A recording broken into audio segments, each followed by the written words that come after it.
Good morning, Facebook and YouTube land. How are you? Pardon me. Still a little groggy. Groggly? And DJ here, bringing you the action here from South Carolina. We got a second round, or I guess first round for some of these guys. Matching the pro doubles, we'll be playing open in double out split bull. And I'm going to turn it over to the man with the names, DJ Sayer, to tell us who we got coming up here. So we got Team Posh Prince, which is Michael Cox and Matthew George, taking on Milk and Cookies, which is Ronnie Cole and Craig Elder. I love that bit. Well, we've got some big shoes to fill from yesterday's stream. That is for sure. Yeah, that final. Jeez. I can't say that I ever remember somebody hitting 6 in the black to win the match. Or 3 in the black. 6 bulls. Yeah, no, honestly, the only thing you did it in a steel tip match. Like, I know the story. We were playing Widmeyer and Dave Cameron in Connecticut, but it wasn't to win the match. Like, I remember we were down 1-0. I hit it when we should have lost 2 straight, and then you just kept looking at me, and I'm like, go Cork. Like,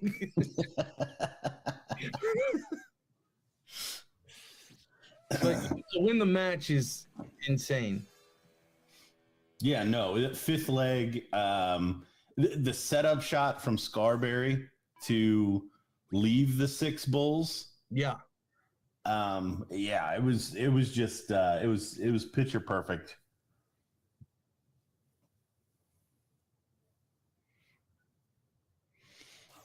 So we're gonna need like a couple of 170s or maybe a 9er. Something's going to have to happen to set this up. Well, there's a 1080.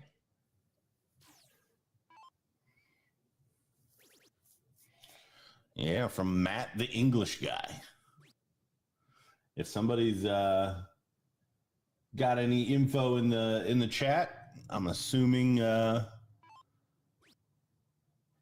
there's some type of a story. He's probably English. Well, but I mean, where's he out of now? Is he playing in the Knoxville area? Is he playing in Myrtle Beach? That he heard about the ESPN Invitational and was like, which regional is closest to Europe? Oh, there's one right on the beach of the Atlantic? Well, I'll just pop over to that. I'll just pop over to that one. Well, never mind, chat. We've solved it.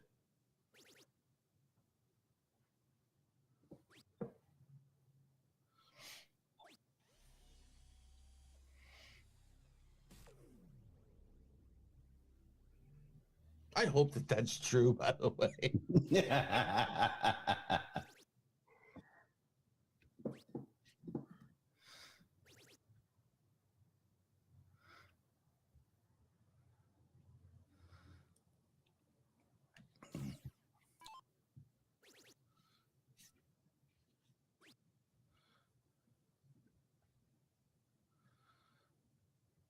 Needs to find a big treble here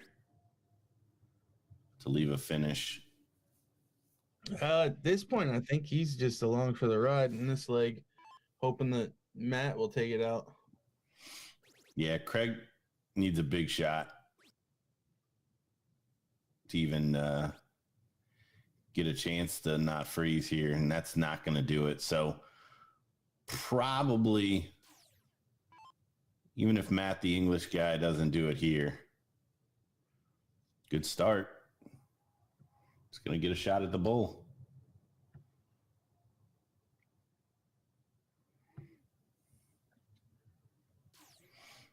All while doing it with the wrong hand, too, by the way.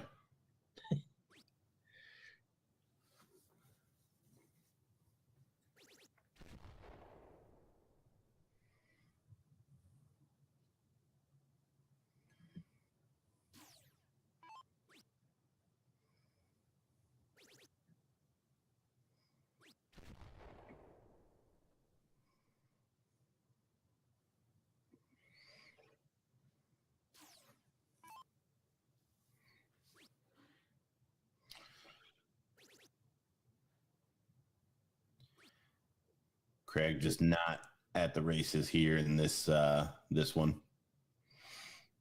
So 25 for Matt to sew up this first leg. 3 for double 11. You think he was going 17? I hope so. Or was it the old I need an odd, so I'm going to throw it the 17 9 or 7 19 3 17 way? He played too well to have not just hacked the 17 there, I think. Okay. Because I mean there was no hesitation on the 121. No, but it was a big fat 3. It was a pretty big fat 3. I can't imagine that somebody that threw a 1080 in that leg first started the treble 20 on 121. I don't know. Then just went the fattest 3 ever on 25. They're I also believe that the guy that was that accurate was so inaccurate throwing at a single.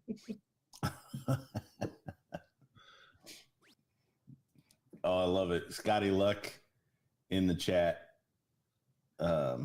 He most certainly did do a 21 finish with a big fat 19 and a double 1.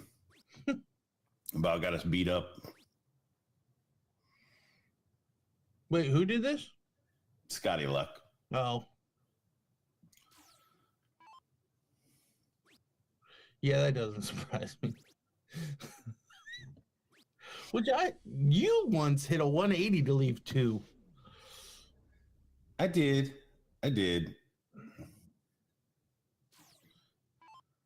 Was that Switzer in Virginia Beach? Yeah. There's some context to that.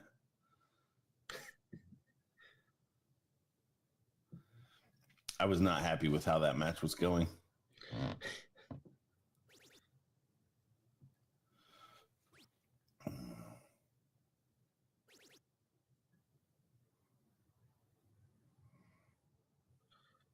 So Matt did get off in the fourth one.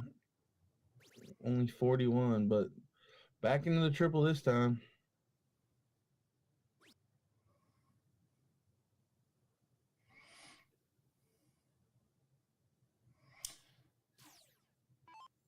Yeah, he's kind of got a gunslinger type shot where he just kind of draws it up and throws it.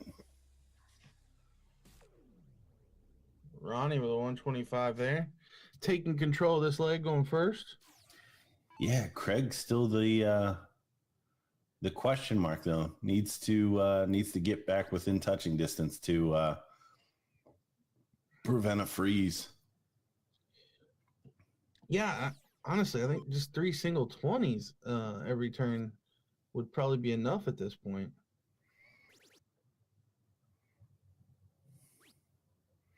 There he is. Finds a big treble.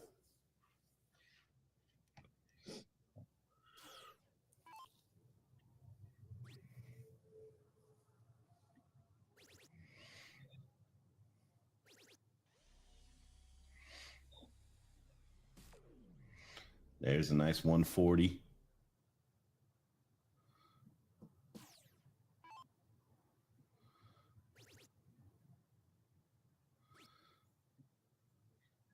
Oh, awkward. Oh, good switch.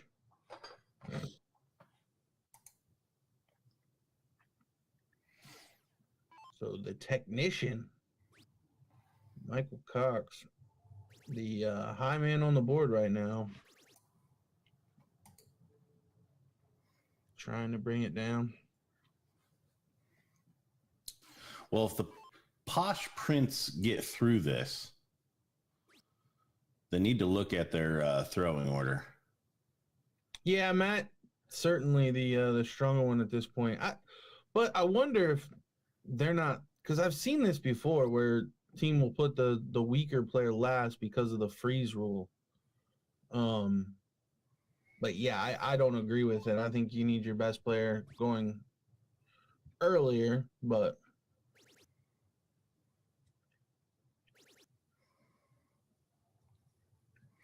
Snuck into the treble 1, so he does still leave a finish. Ronnie Coldo, 144, and good setup shot.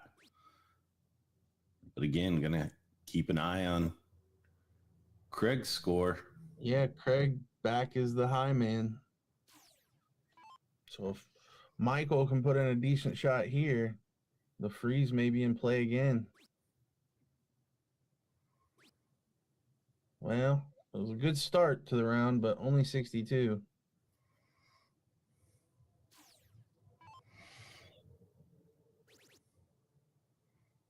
Good start for Craig. Oh, and that falls off as well. Well, a couple of triples from Matt, and he will be frozen. Yeah, it'll be interesting to see how he shoots this because a 140 will freeze.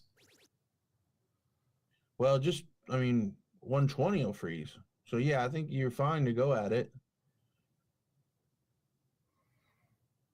That did not freeze, though. He needed 2 triples. So 84 for Ronnie. Feel like he has to get this done, and he's not even going to get a look at the ball.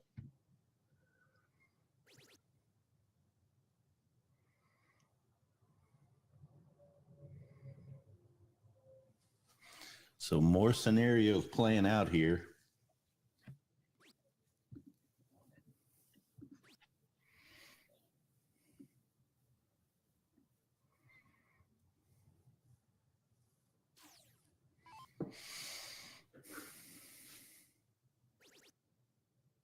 Starts back in that treble. Yeah, there's a 140 from Craig.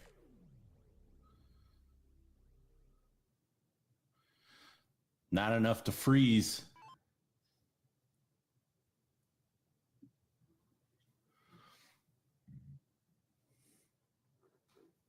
No, and actually, it was in play. But Matt gets a 64.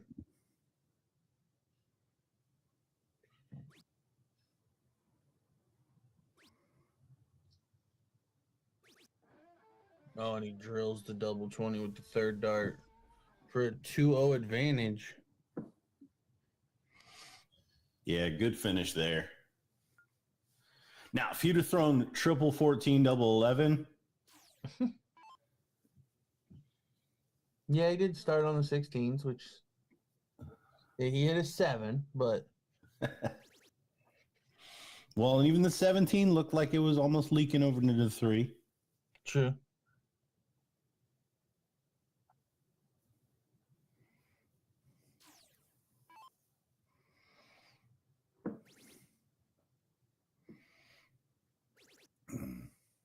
All the players seeming to kind of settle in now. Finding the big trebles a little bit more regularly. Have to remember this is a Sunday morning event. Sunday morning. And we haven't even talked about it. Lots on the line, in addition to obviously the title, pro doubles champion in Myrtle Beach, South Carolina. A spot for both of the winning men in the BullShooter Invitational. Yeah, that's what I talked about. Matt flew over from England to get it. This is the only event he played in. He didn't even try in any of the others. Couldn't make Friday night. Flew in Saturday night. He's like, technician, today's the day.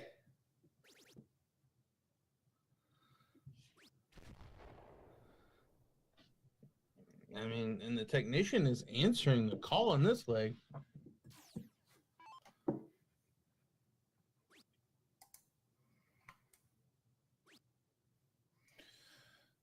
So taking a look around the bracket, Brian and Chad, who we saw unannounced, but on the feed starting off, losing 2-0 currently to Tick. Biggie Smalls is down 1-2 to Super Darts.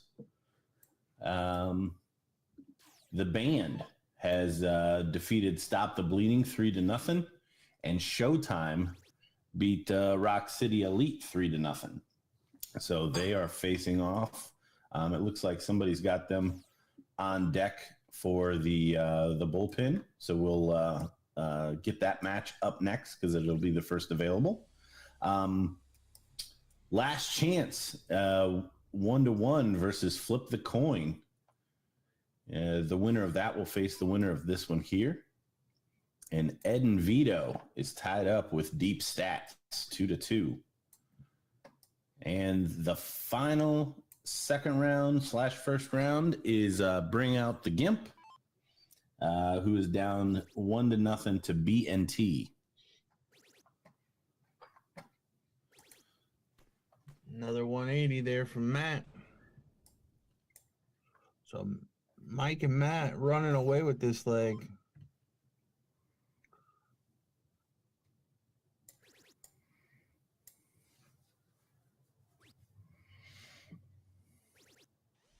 Ronnie does put in a 140 to leave a finish, but probably not going to be enough here.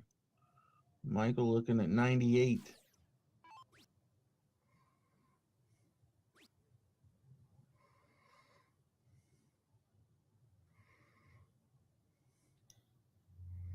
You start 98 on the bull? I think he was between two minds, to be honest.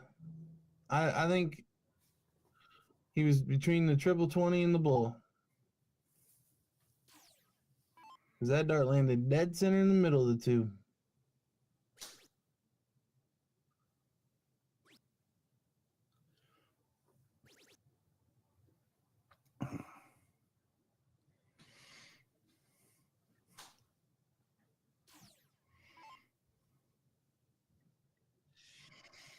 So no finish for Matt. But we'll bring it down. Not much. Oh, good last. Finds the treble.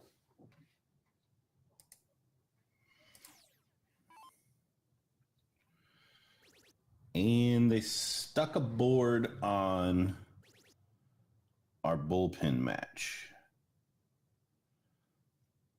So DJ, can you fix that, or should I text I can boots on the ground there?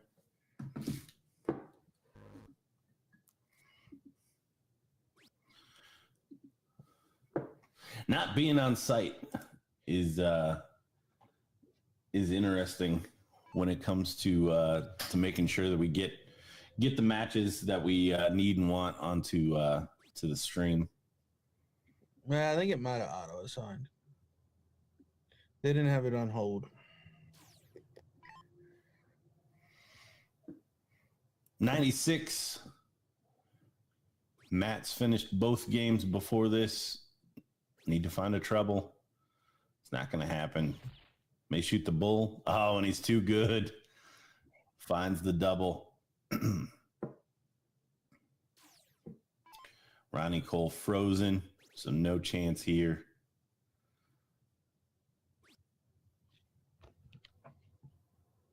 Properly shows the 12 and now 11.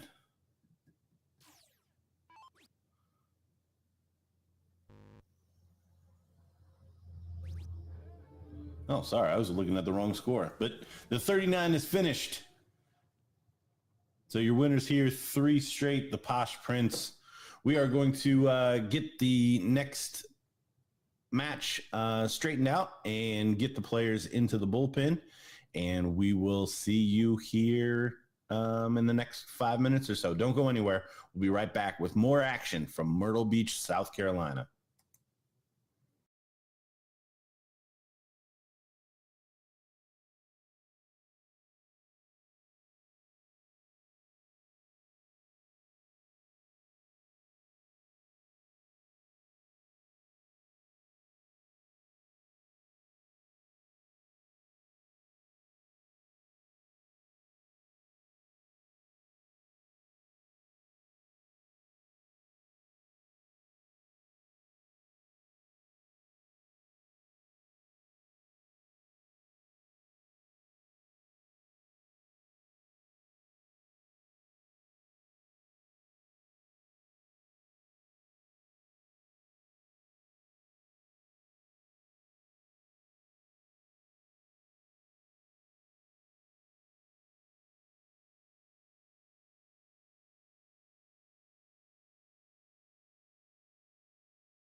Well, we've got a doozy for you here. It's a rematch of the Pro-Am finals we were talking about earlier. It looks like Jermaine and Dustin have tied on the cork here to start.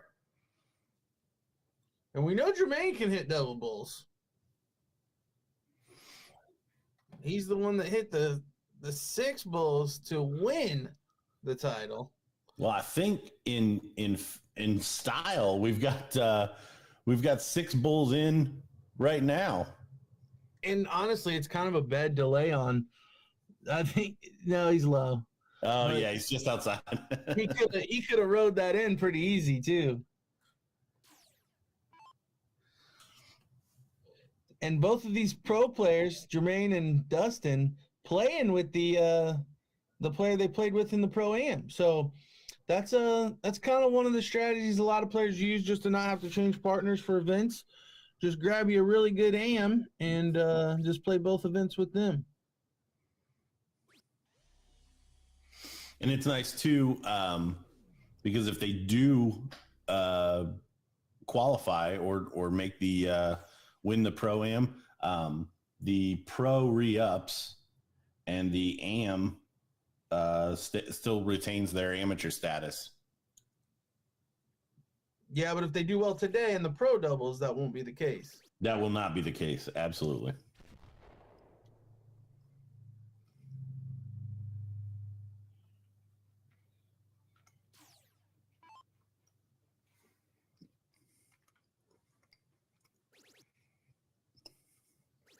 Yesterday we saw some cricket. Today we're getting to see some 0-1 and Todd firing in a 180 right from the start. Yeah, it'll be interesting to see these players not having to move around the board as much for trebles. It's also earlier than these teams met yesterday. Yeah, and all 4 players in with some triples right away. So good start to this match. I know yesterday I would say Rick struggled a little early on, but started playing really well towards the end. And like you even mentioned, we see another 180 there from Dustin. But like he hit the big shots that set up what ultimately was the winning shot from Jermaine.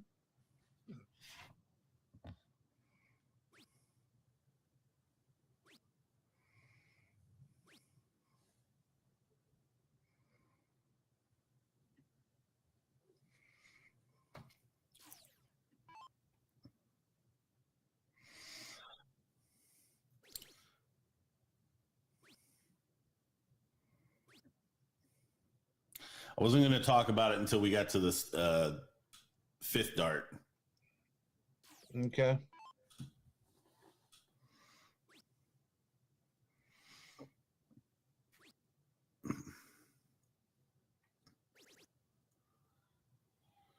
Rick is able to find a big treble there. So setup shot here for Holt. 100, 180. Ooh.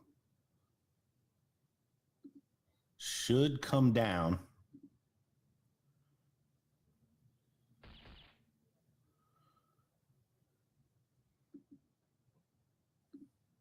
Decides to go for a double bull.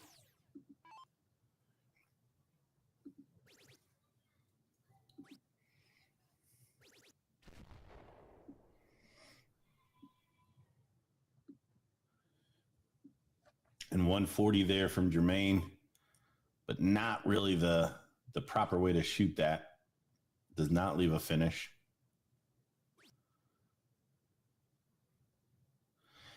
And at this level, you got to give yourself shots. With the performances yesterday, would you have put both these teams as the top 2 for this doubles as well? Yeah, I mean, I'm trying to remember. Well, I think I have to look through here because now there could be 2 pros playing together, whereas yesterday it was Pro-Am. And actually the very top team, B&T, kind of jumps out to me. You got Trevor Sellers and Brandon Kessler playing together today, whereas they both had different partners yesterday. Johnny Lackey and Sid Vaughn now playing together. That one stands out to me. But that might be the only two that. Well, Timmy Bagley and Chuck Goings playing together. That's another one. So just looking at the bracket, see if those teams are still in it. Yeah, it looks like they are. Yeah, nice shot there from Todd, bringing it down.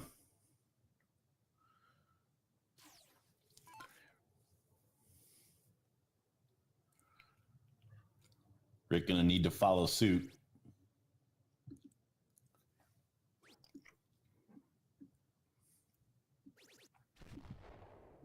And he does. Great shot. So parity.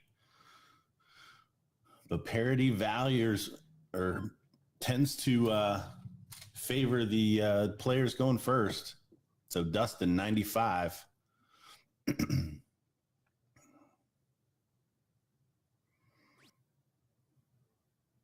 Needs to find a treble 19. Doesn't do it. So Jermaine going to get a whack at that 72. And now he needs a big score just to prevent. Oh, and he doesn't get it. No, he couldn't do anything anyways. Maine was going to get a look at the 72. Well, I'm just thinking ahead if Maine doesn't take this out. And it looks good from here. 2 darts.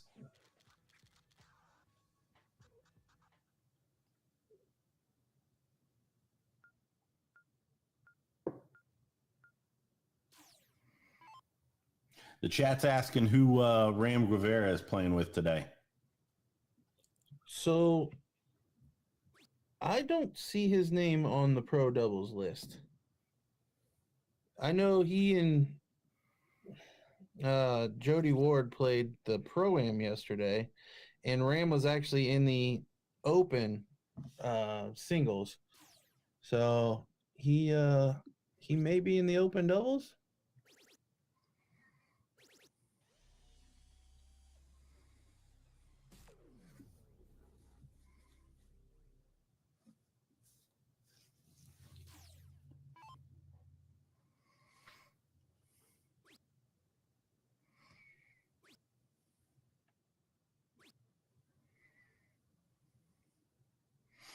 Only 45 for Todd. Yeah, compared to the 180 start he had in the last leg.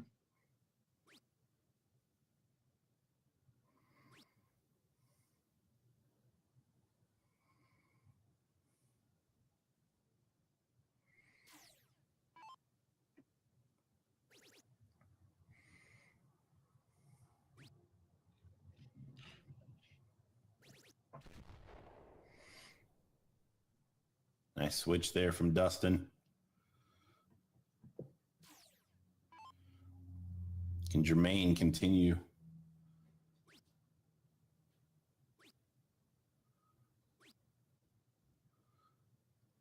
Only 60. Little breathing room for Dustin.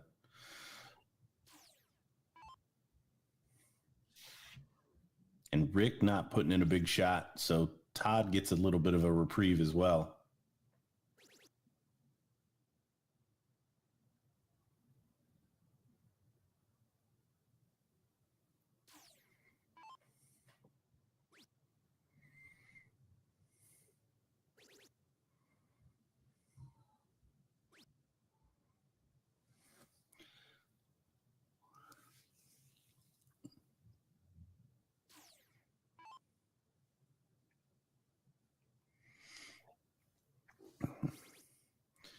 Steady ton will give Dustin a finish.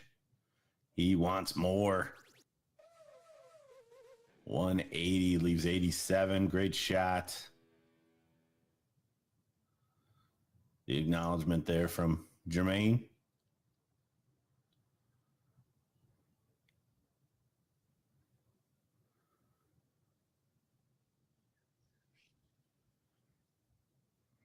He needs a 140 or better to leave a finish.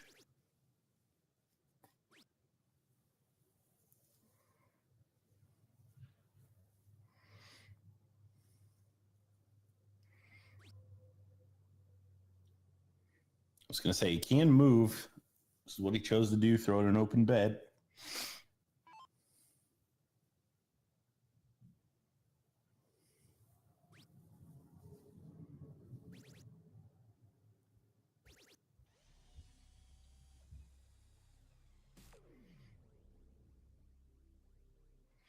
$140 from Todd. So maybe looking at a tie match here at one apiece. Dustin still needs to do the business here. Well, he's got at least 6 from 87. He's way ahead. For an 11 dart leg, double 18. Yeah, an 11 dart leg there for Dustin to tie us up at one apiece.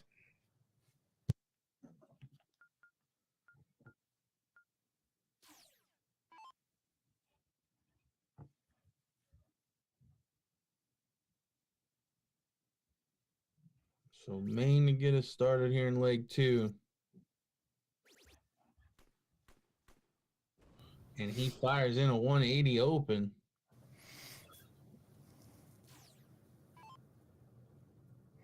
Couldn't get those darts out of his hand fast enough.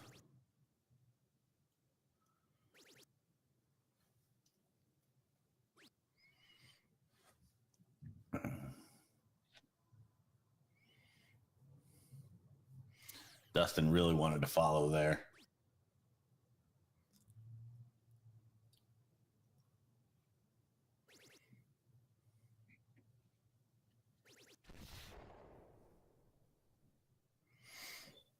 Good leg brewing here for Jermaine and Rick.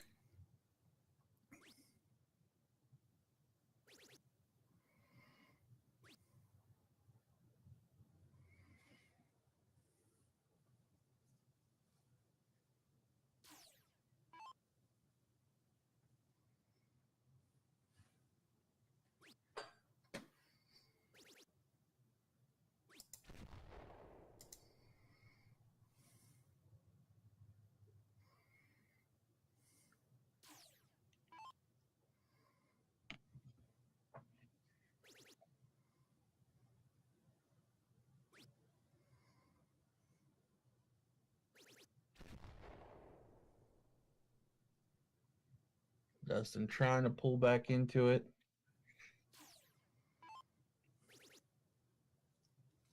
Rick switched it down to the 19s.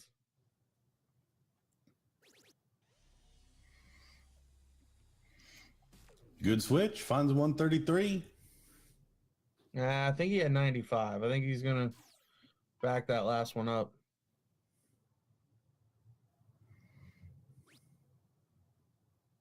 Yep.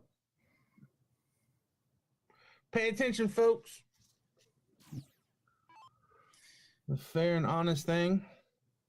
Yeah, I don't think that was a misregister. I think it hit the flight. Yep.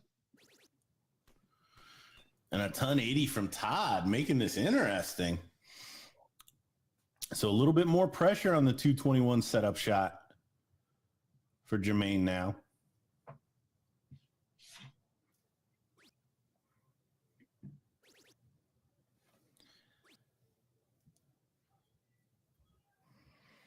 Maine does set up a 124, so he'll be the first at a finish.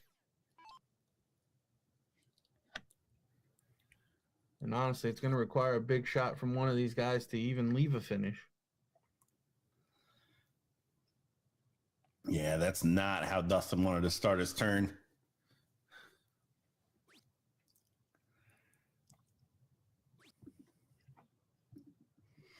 It's not going to happen.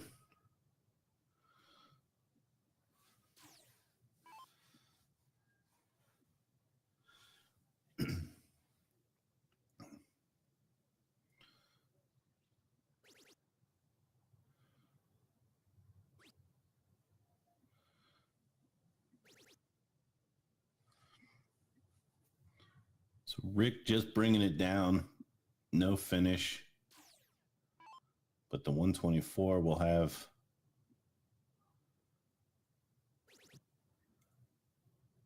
a couple of whacks at it, I think. Well, Todd should have switched. And that last start to leave a finish. Yeah, poor counting there. Again, got to know your numbers, got to leave finishes at this level. Maybe moot. Wow. Great finish for a 12 dart leg there from Maine going first. Would have taken a perfect leg, a 9 darter to beat him.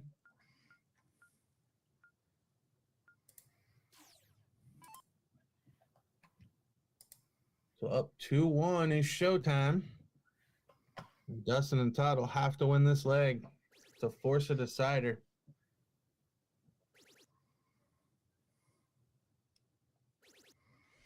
Dustin continuing to leak into that one.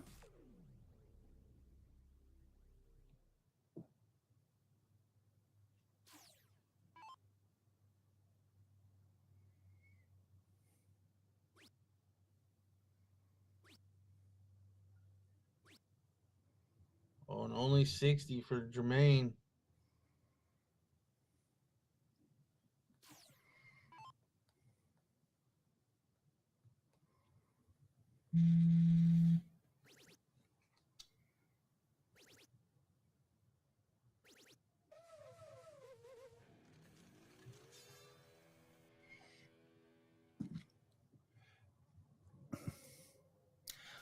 Does Todd have the most 180s in this match? I think at least 3. I would say that's probably right. But I feel like he's got the most pour shots as well. Yeah, I think he's definitely had the most 45s ish. Yeah, kind of all or nothing. I mean, Dustin had an 11 darter, Jermaine had a 12 darter.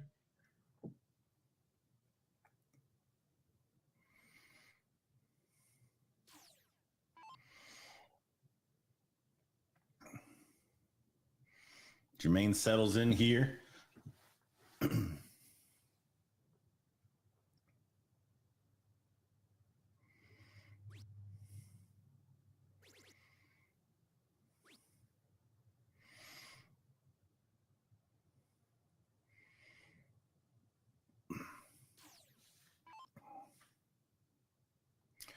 Well, if there's a time to do this for Jermaine, I think it's here. Oh, you said you'd talk about it at 5 and you missed it. I did. I was on another storyline. Looks like we're playing all 5.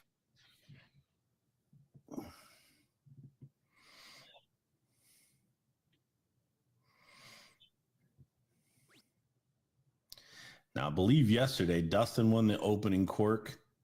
It went to a decider both times, and Jermaine won.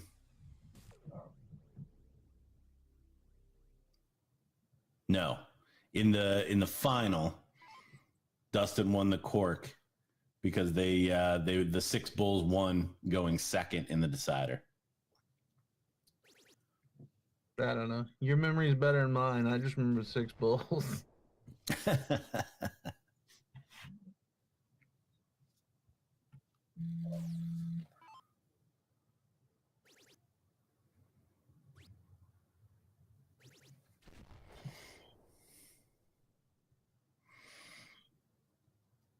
There's a 140, probably too late. Setup shot here for Todd,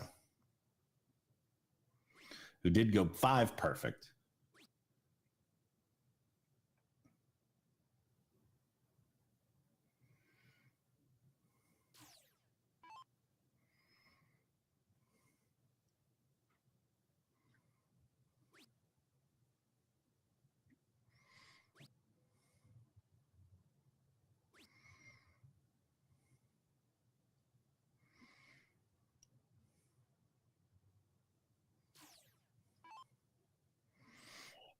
So 143 to take us to a decider. Trouble 17. Not going to happen this time. Bull, trip 10.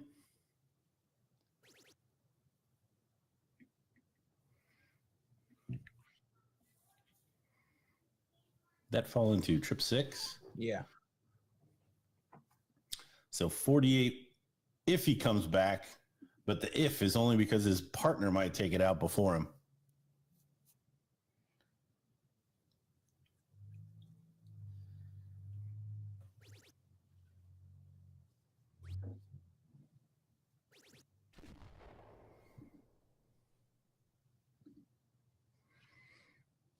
Good shot from Jermaine. I think it's just cosmetic at this point.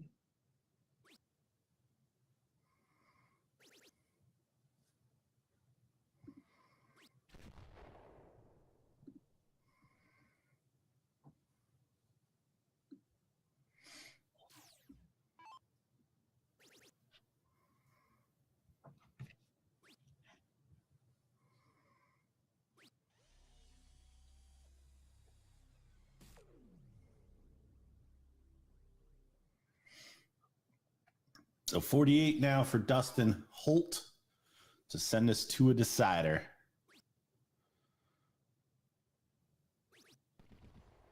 And there it is. 2 darts. So Dustin did have a shot to win in the very first leg. Wonder if that will ultimately be the shot that we come back to look at here. And he's outside the bull.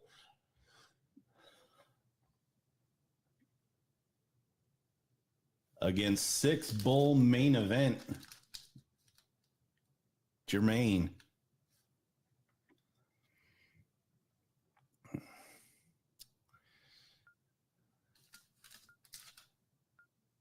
Takes care of it.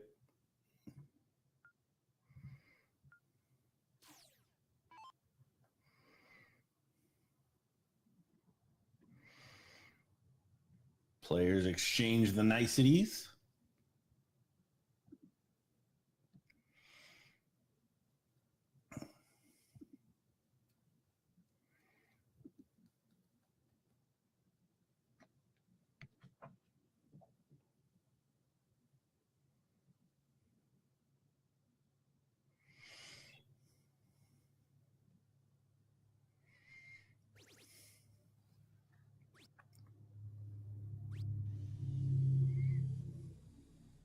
You got to think that's best case scenario.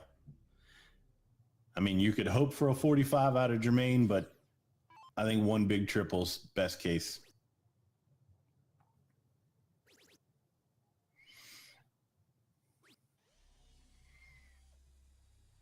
Dustin can't fill it up.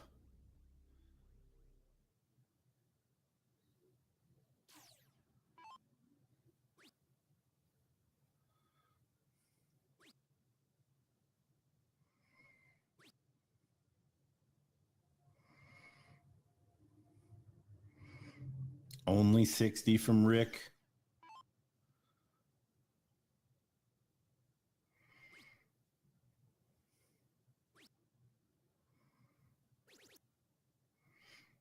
Big last from Todd.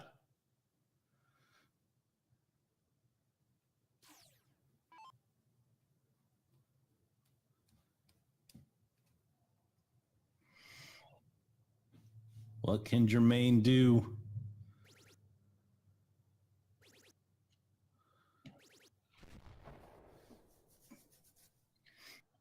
Well, enough to maintain his lead. 135. So still in contention for a 12 darter, which going first, that's the goal.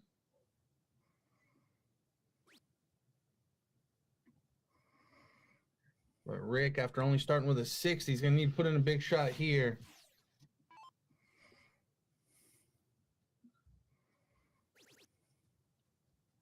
It's a good start.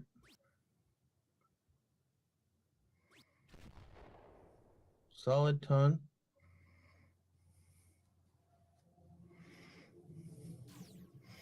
Our ton 80 leader steps to the board. Can he find it again? The answer is no.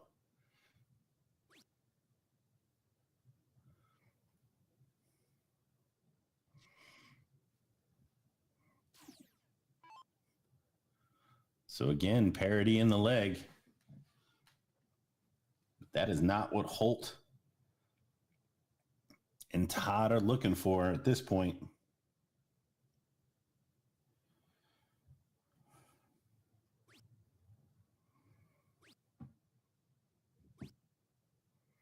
Oh, that's a slip. Only a solid 60. So Dustin, with a couple of triples, will be the first to a finish.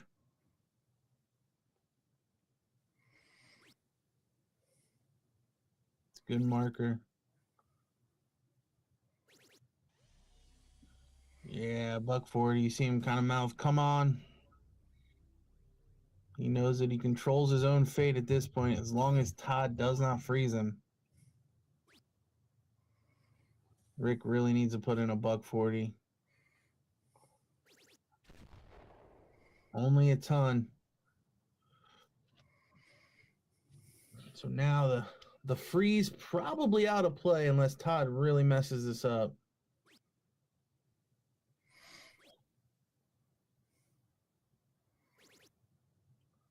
Yeah, great last.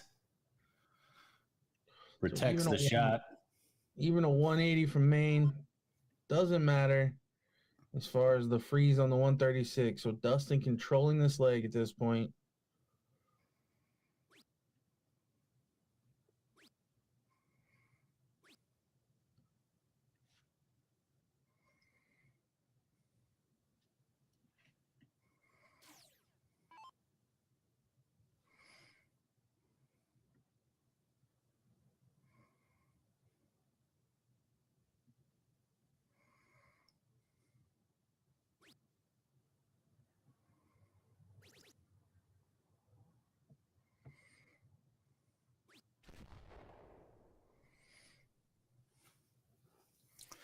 Dustin with the steady ton.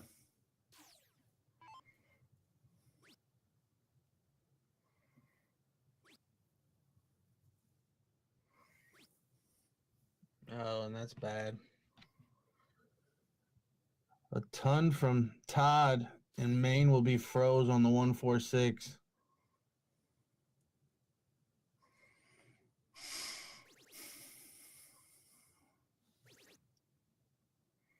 Good chance now. That's guaranteed. Another 180 from the 180 guy.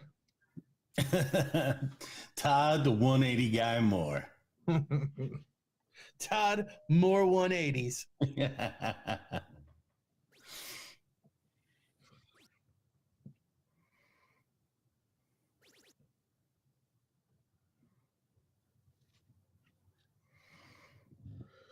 Double 18 for a 13 dart leg to move into the semifinal of the winners bracket here in our Pro Doubles 01 event.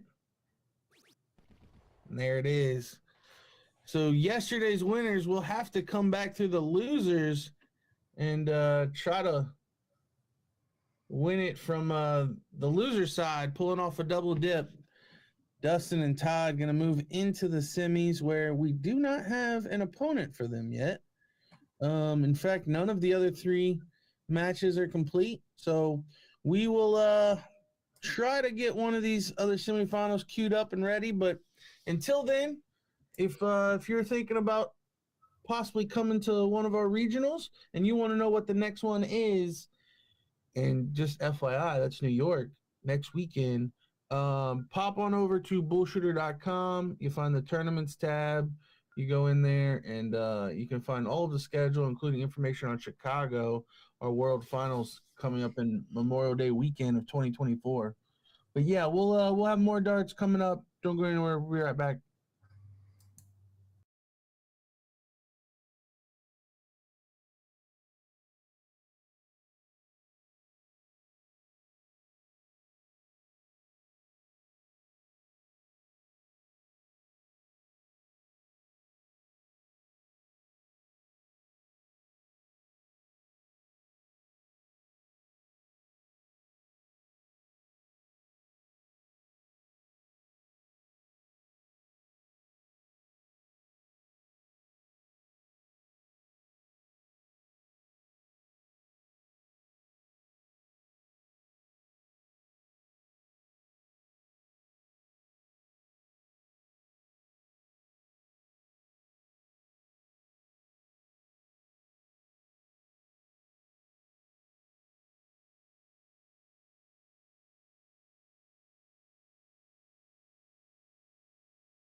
All right, we're back with our first semifinal in the Pro Doubles 01.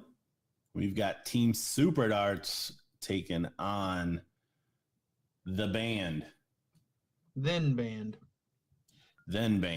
I think that's a typo. You think? Yeah, because I saw Dustin in the chat somewhere say we got the old band back together. Ah, makes sense.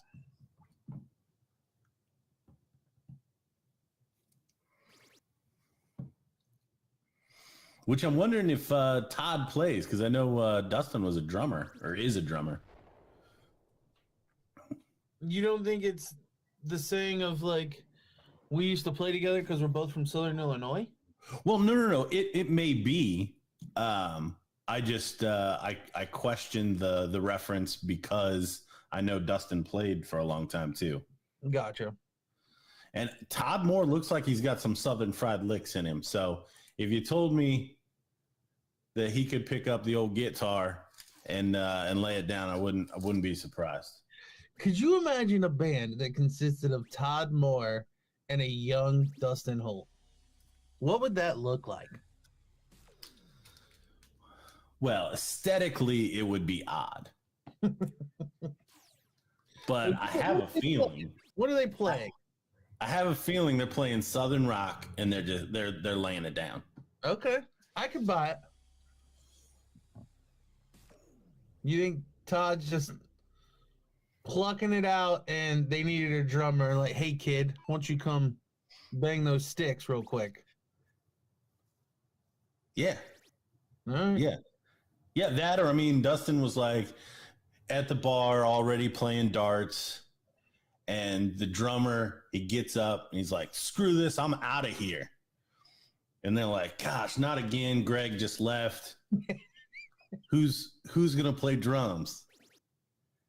And like out of the smoky back section of the dart bar, Dustin's just like, I've been known to play a few songs on the drums. And then he plays it with his darts.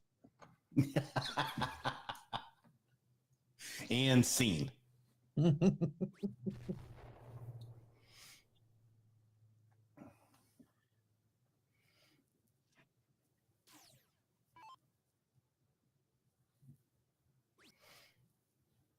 Oh, Joe in the chat dashing our dreams. Todd doesn't play. How does Joe know? Unless Joe's last name is Moore, I don't believe what he has to say. Ruin my hopes. We hang on to our storylines here.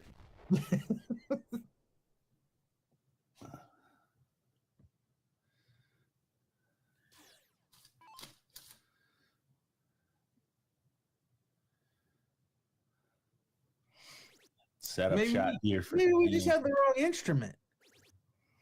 Like, I could see Todd playing a plethora of instruments.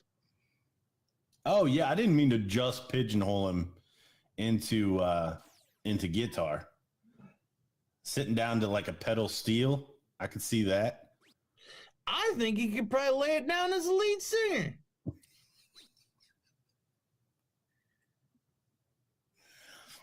I don't see frontman in Todd Moore. I'll just be honest. For Southern rock, you don't?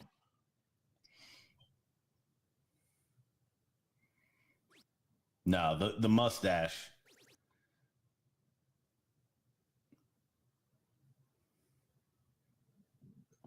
I don't know. He looks like he sings a mean karaoke. That's all I'm saying. Dustin Holt 131. Double? No, he went for the triple 20. But not really in any danger here. 79, look to set it up. 51 to 28. Stand-up bass. Okay. I mean, I could see it.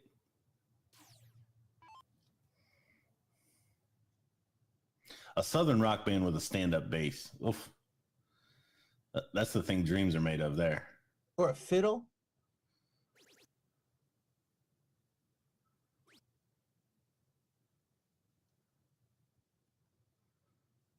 Yeah, he'd definitely call it a fiddle.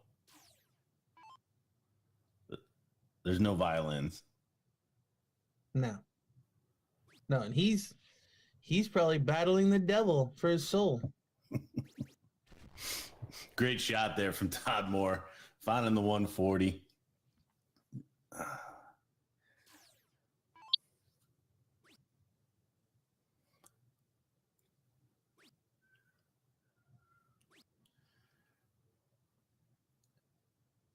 Patrick just not off of the races here.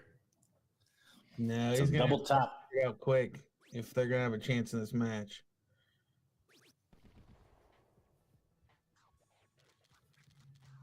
Dustin, disgusted with a 14 dart leg.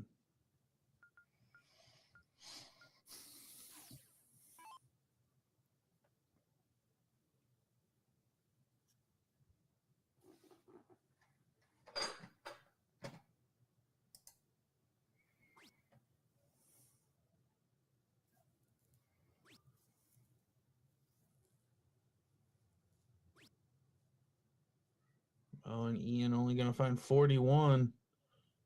A weak opening. Can Dustin punish? Take control of this leg. That's looking like a yes now.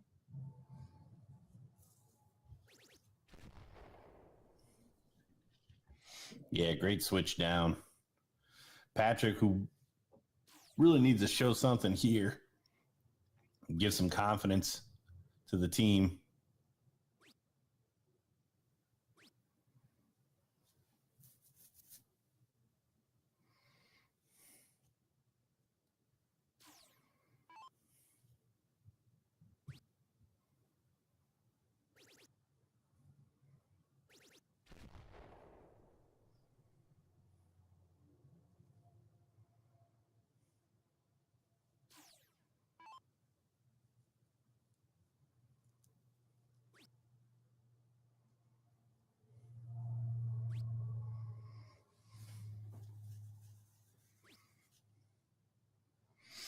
And only 45.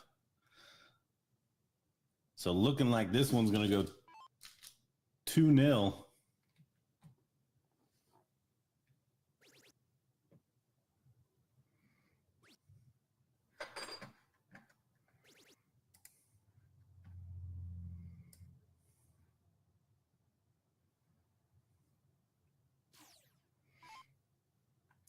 So just checking in on the bracket, all of the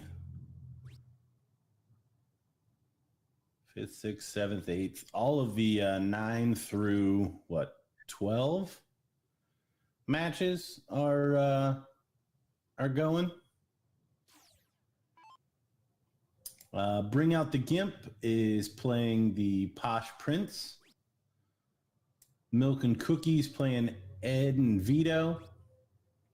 Stop the Bleeding is taking on Tick, actually leading 1-0. That's the only one with any results thus far. And then Showtime taking on Chuck's Bees.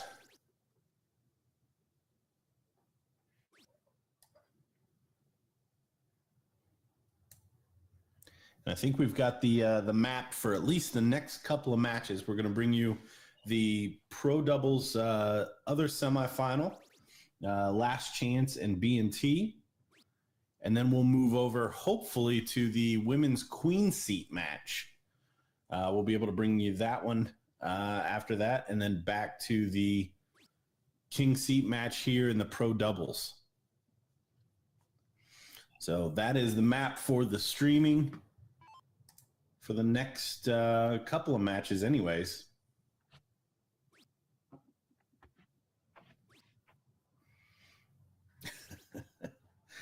Joe, as a guy that played bass in a band for many years, I can tell you the sausage fingers are handy when playing the big strings.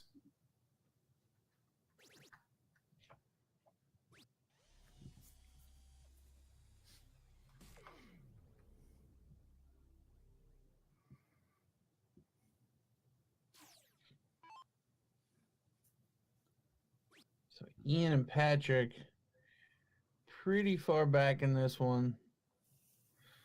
kind of looking outgunned at this point. But a good solid shot there from Ian, putting in a 140.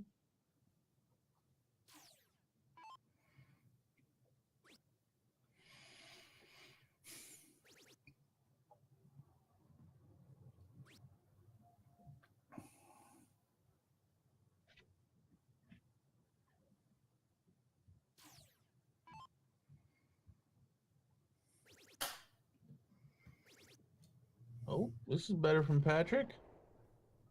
Leaves a finish.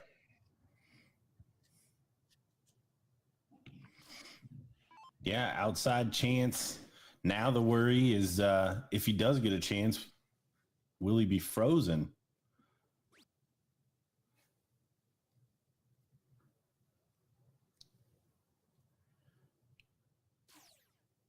Big shot needed from Ian.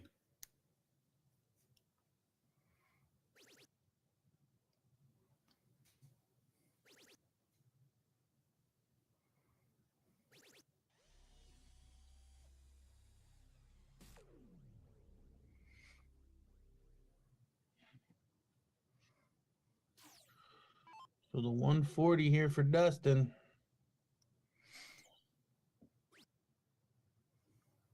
Well, it's not going to go away. Gee. Yeah, this one's tricky.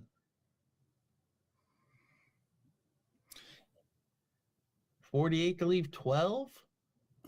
54 to leave 6? Well, the single 20 will leave a finish, right? Or will freeze nonetheless. Yeah. I mean, he just needed to score, basically to freeze. I was just trying to figure out how I wanted to do it. And actually, it's a good thing he froze.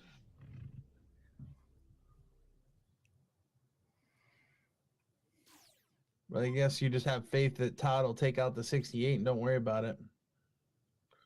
Because you always, in the back of your head, are thinking, how do I get as low as possible, too, right? Oh, and in the corner, Wow. Todd Moore finds it.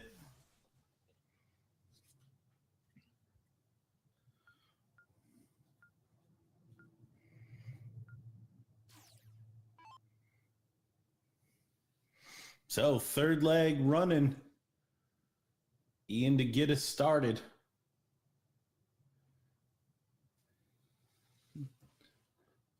Ian and Patrick showing a little life there at the back end of that leg. We'll need to continue to score like that to stay with Dustin and Todd.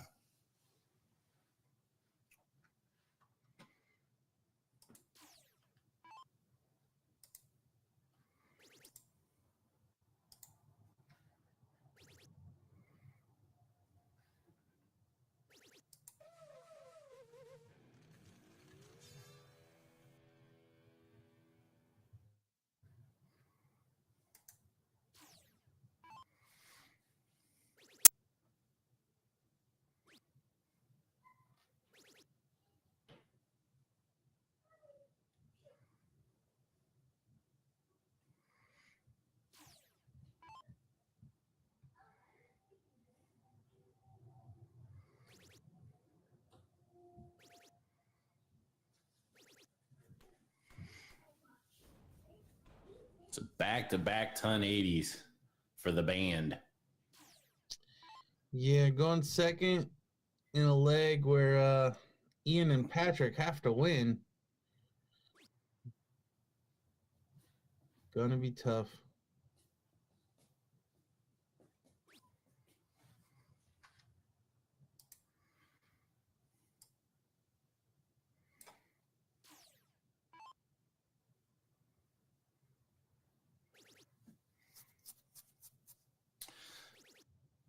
So deciding leg between Chuck's Bees and Showtime. So Jermaine and Rick from almost booking a spot in the semifinal to on the brink of being out.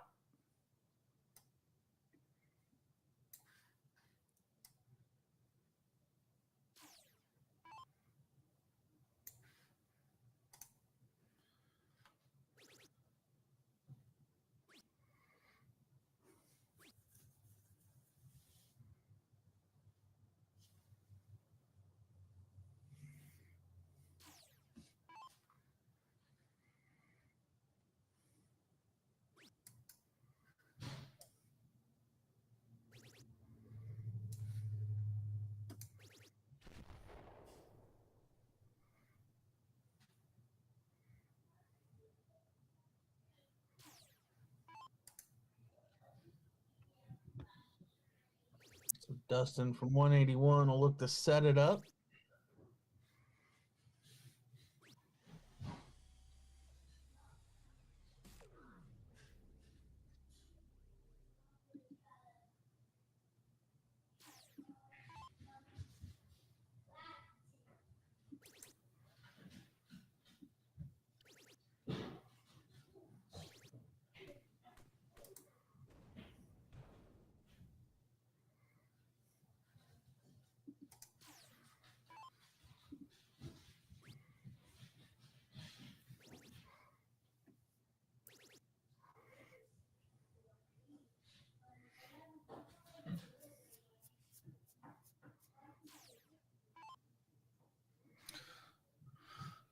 So 180 freezes?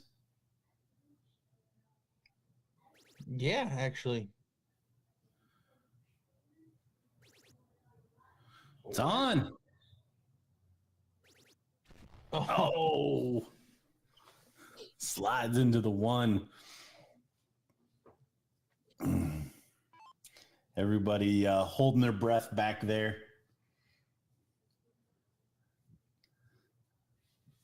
So Dustin Holt, 46, has been favoring the double 18, Macy a 10. Throws the 14. And buries the double 16. So your winners in this one, Dustin Holt and Todd Moore, 3-0. Ian and Patrick, Team Super Dart's going to have to do it the tough way in the losers bracket. As we said, we will have the next semifinal, Last Chance and B&T, up next in the bullpen. So head over to Spider 360, find you some swag, and come right back for the next match in this Pro Doubles in Myrtle Beach, South Carolina.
All right, we're joining the cork. Looks like there was a tie on the first one. Brandon two better, and ends up winning it. So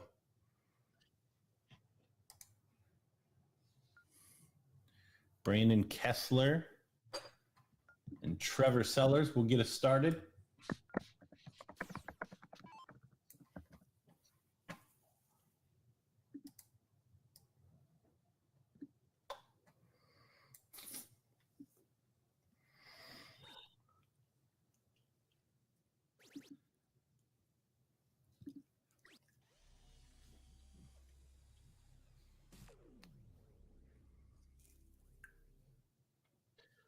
So getting our first look of the weekend on Seth Merrow and Brandon Asado. Haven't actually seen them play yet this weekend, which is a little surprising. We have seen both Trevor and Brandon. Trevor, unfortunately, getting double dipped in the singles on Friday night by Dustin Holt. Brandon, I believe, getting fifth, sixth in that singles event.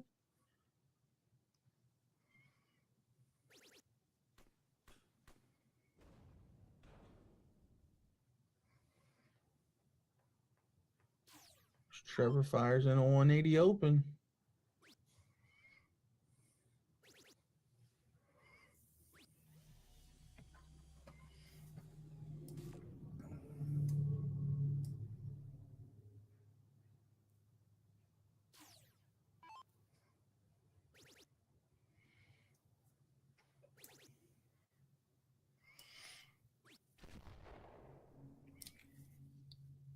And I know I'd mentioned it, but Jermaine and Rick are out, losing to Chuck's Bees in the loser side.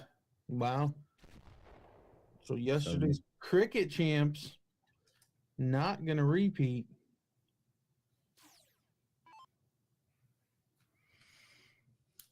Just looking at how both these teams got here. Last chance, no bye for them. So this is their fourth match, taking out Home Depot straight away, beating Flip the Coin 3-1, and then Posh Prince in the quarterfinal 3-2 in a decider. B&T taking out Ed and Vito 3-0, bring out the Gimp 3-1, and had a bye in the first round.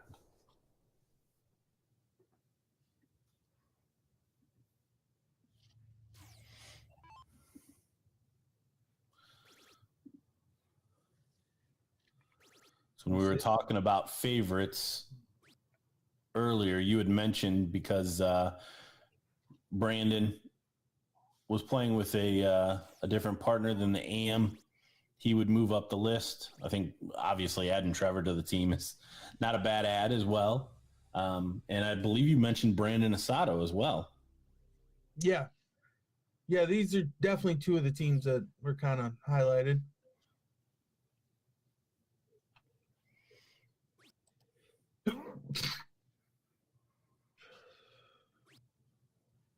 Excuse me.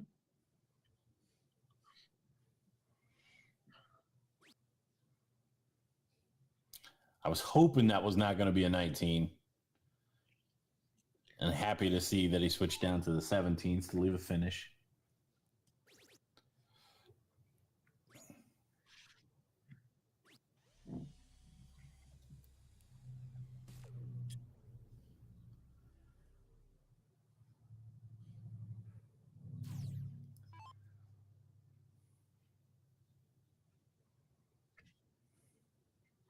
So still anyone's game here. Brandon could actually freeze. Can't do it now. Yep. Not sure why he switched off the 20, to be honest. I mean, even going 177, you go trip 20 to leave the 20. And he's going to look at double 20. Oh, it just narrowly misses it.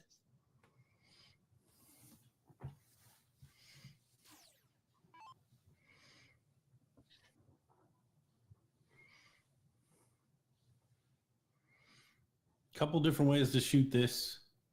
Maybe looking down. 2 treble 19s. Yep. Yeah. For the bull.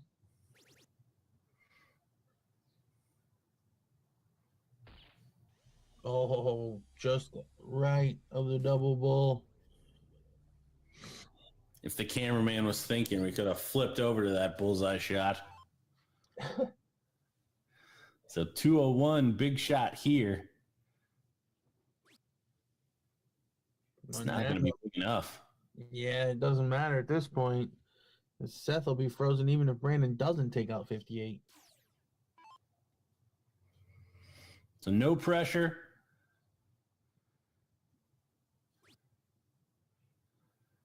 Double 16. And he finds it.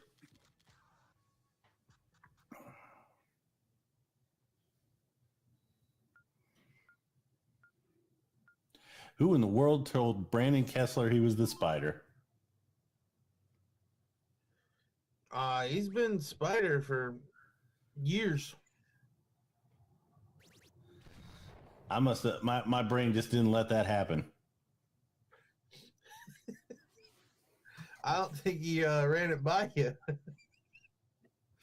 I've definitely seen Brandon enough times, though, that if it's been years, I should have caught it.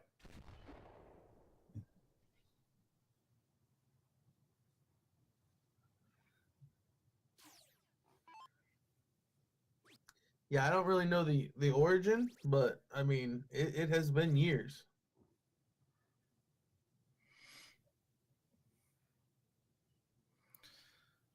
So big triples from everyone so far.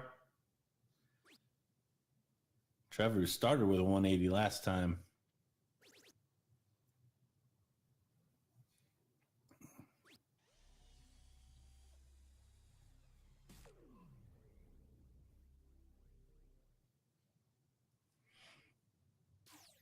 Thank you, Chris. What? Chris Grimmel. I've never heard him called that. I promise. It's been years. I feel like Chris has been around the game a little bit. But is she around Brandon? Because I am.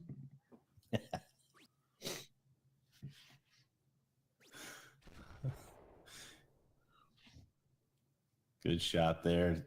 Steady ton.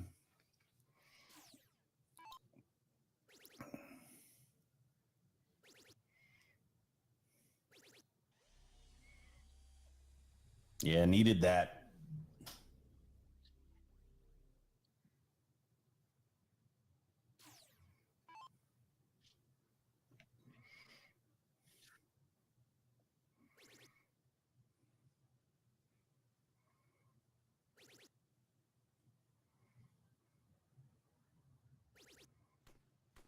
There's a ton 80. He just didn't do it first turn this time.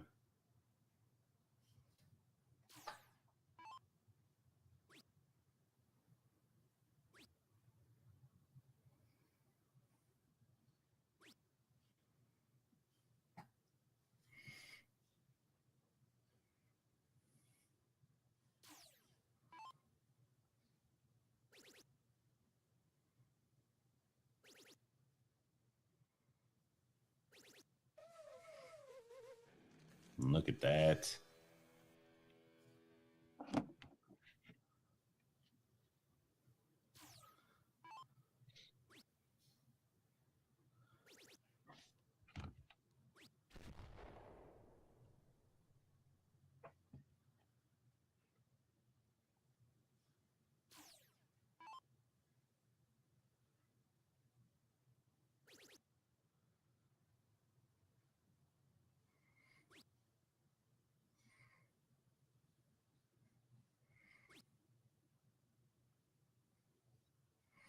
So good start to the turn, but didn't finish well there for Trevor.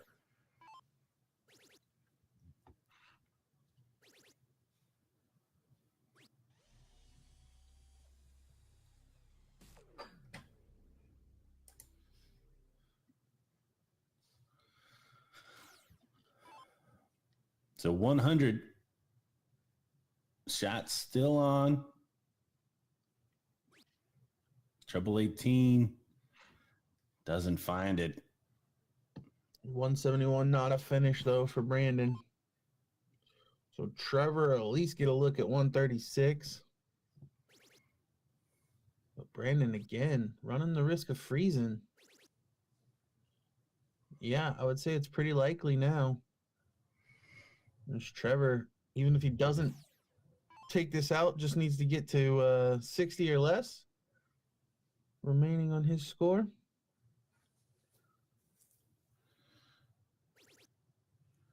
There it is, 16. Treble 16, even better. So the 101 frozen.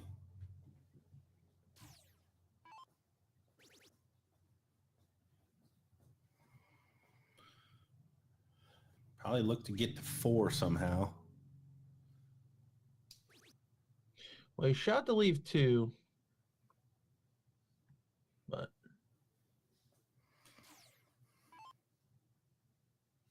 60 for Brandon now. Double 10. Oh, double 5. But he freezes. So now the 121 of Brandon Asado not even in play.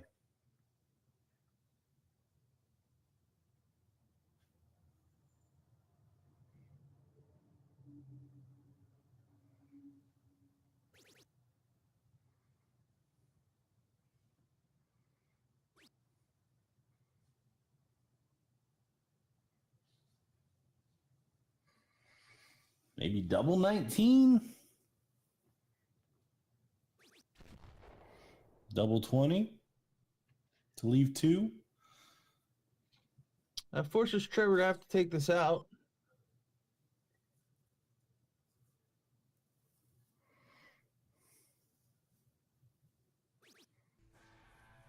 There it is. So 2-0 advantage for B&T.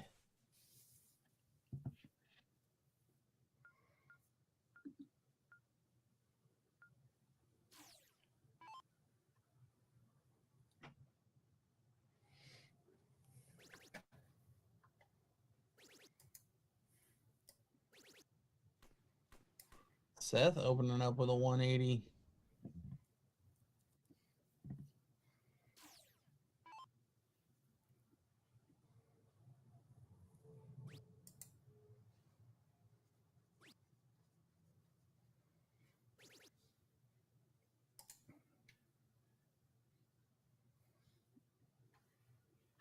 So can Brandon score better in this leg?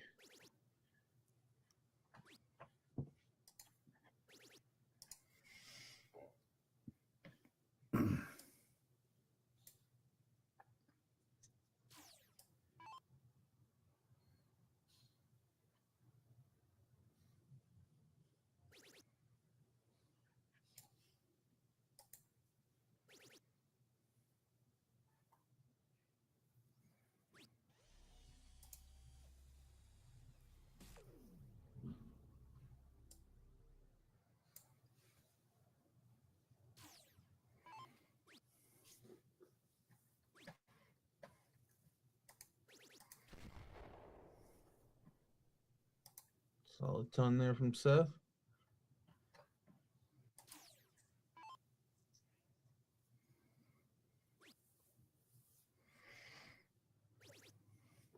This again, if you're just joining us, we're in Myrtle Beach, South Carolina for the 38th annual BullShooter Regional Series. We're watching the semifinals of the Pro Doubles 01, playing a little open in double out split bull. Next up on your screen will be the ladies' queen seat match, which will feature Cookies and Cream and My Mini Me. And a DJ phone call. My bad. Forgot the MacBook was attached to the Apple ID, so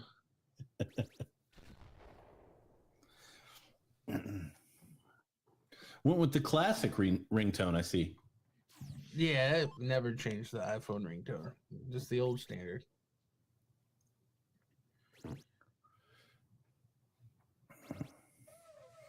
Oh, big shot from Brandon. You see the reaction there. Up 2-0 and still means a lot here. Yeah, and I don't think that it's going to be enough to freeze this time. Well, now it's Yeah. on. It's a possibility.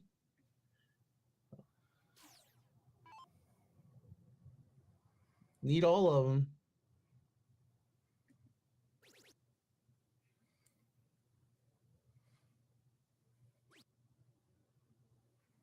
The freeze won't be in play. Seth will get a look at 81, but gotta believe that's going to be his only look. Yeah, this most likely has to go away. Yeah, only by 7 points. Well, 8 points to get the freeze. Double 15. So Seth does get it done with an 11 dart leg. But you got to feel that if Brandon Asado doesn't pick it up, they're not going to make it through this one. Yeah, could they survive 2 more like must 12 dart legs from Seth Merrill? Not saying he's not capable, but may not even get that many darts if Brandon and Trevor are both on song. Yeah, I mean, froze the first 2 legs and 7 points away from being frozen the third.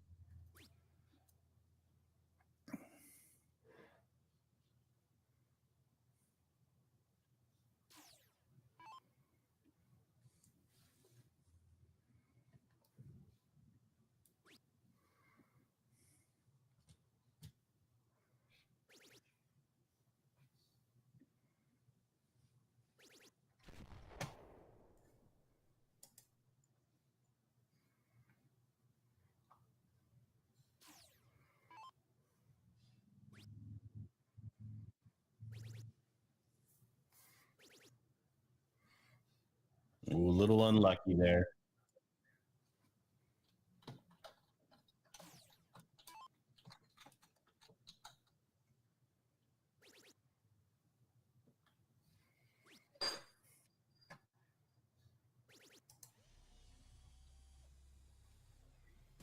Kessler with back-to-back 140s. So Seth probably needs a 180 here.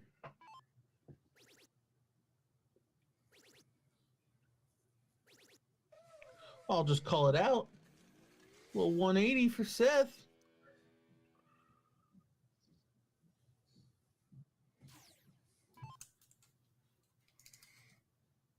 Well, I said he's certainly capable of it, but will he have the opportunity?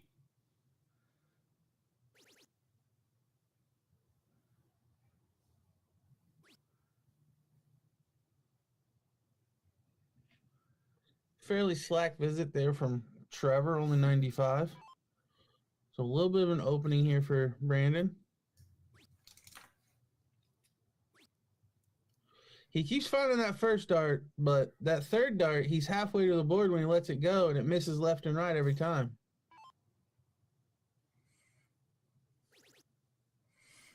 Yeah, needs to staple his shoe to the floor.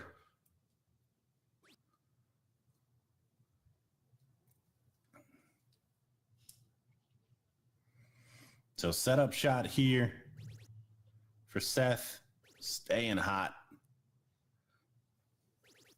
Leaks into the 5 though.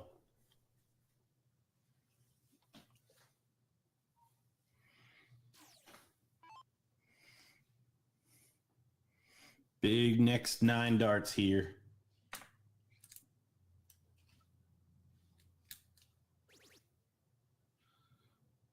That's begging to follow it. Oh, and he slides left. Should just stay there. Try to maximize the total. But only 95. So back-to-back 95s for Trevor. Does leave the door open for Brandon Asado if he can find 2 triples in a turn. First dart dead nuts again. only a solid ton. So a ton from Brandon Kessler will freeze. Even 80 would freeze. Double for a 140. And he drills it. So a 3-1 victory for B&T, moving into our king seat match for Seth and Brandon Asado. They will have to battle in the 5th, 6th place match.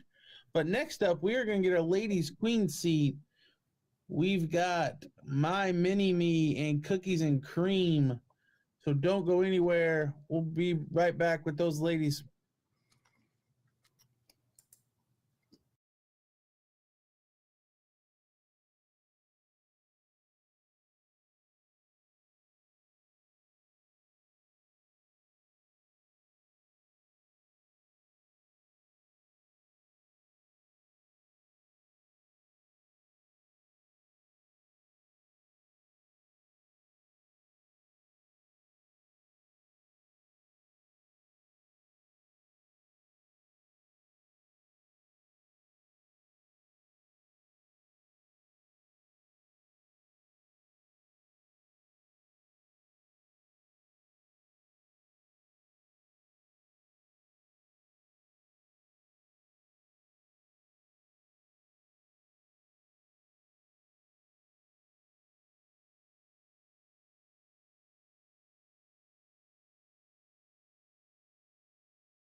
All right, we are underway. The flip has been done. The board is set up. Dad, who we got? We've got my mini me, which is Macy Lewis and Dawn Lewis. Macy, I believe, just threw. Taking on Cookies and Cream, yesterday's ladies doubles champion, Shay Cole and Olivia Terry. So Cookies and Cream trying to go back to back, sweep the weekend. This is for the queen seat. So whoever wins this will have to be double dipped.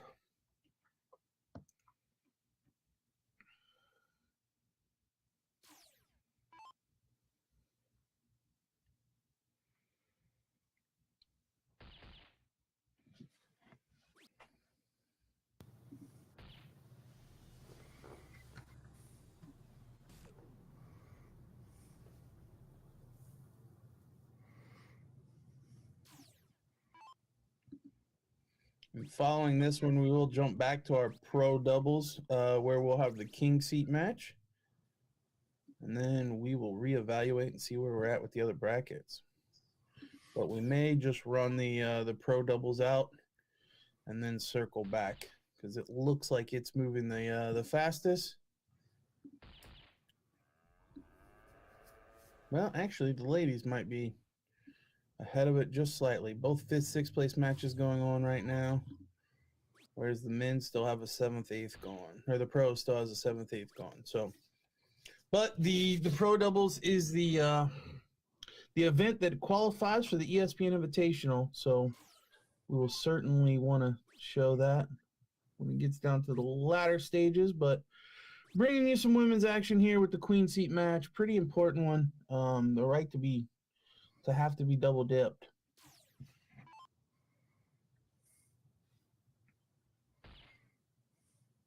Well, and as you kind of mentioned, the way this is playing out, there will not be a whole lot of sitting either in this event. So if there was ever any discussion on whether or not you wanted to sit or play through, I don't know that you're even going to be sitting that long if you win this queen seat. Double 8. Oh, Fat 16, the winner for Shay Cole, playing 2 out of 3. So blink and you'll miss it. Yeah, and this is all 01 today. Macy put together a good account in that first leg. Almost took out a 1-4-5. I want to say we've seen Macy before, but she was younger, which, okay, thank you, John Madden. Everyone was younger. But like, I want to say we've seen her as like a teen or something. And now, yeah, we're seeing her a little more mature and still a pretty good player.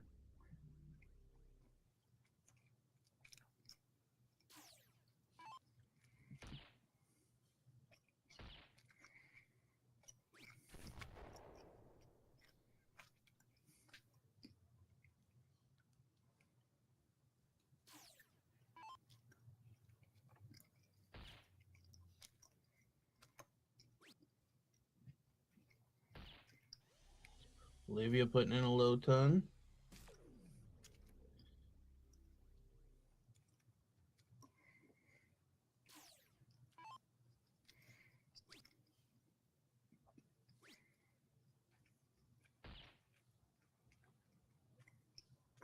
Macy the first to a finish, but it's going to be a 1-5-7 when she comes back.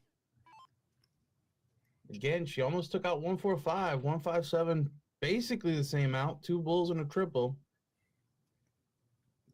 Oh, last one didn't count. Not sure what the what caused Olivia to come running in.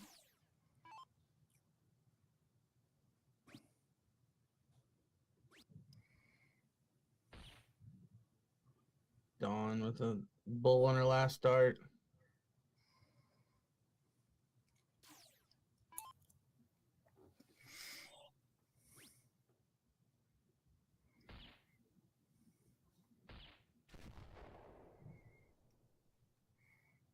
Double turn there from Olivia. Yeah, not enough to freeze. So Macy does get a look at the 157.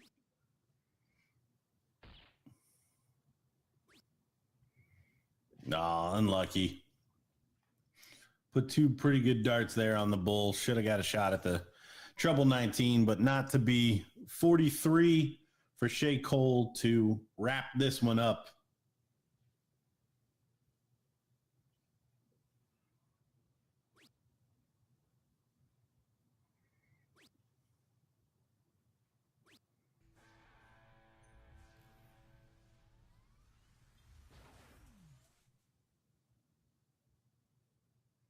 So there it is. 43 gone. So Shay and Olivia hold the queen seat. For my mini-me, they'll be in the loser takes third place match. And we are going to get the king seat in the pro doubles coming up. So don't go anywhere. We'll be right back.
All right, we're back for an intense cork.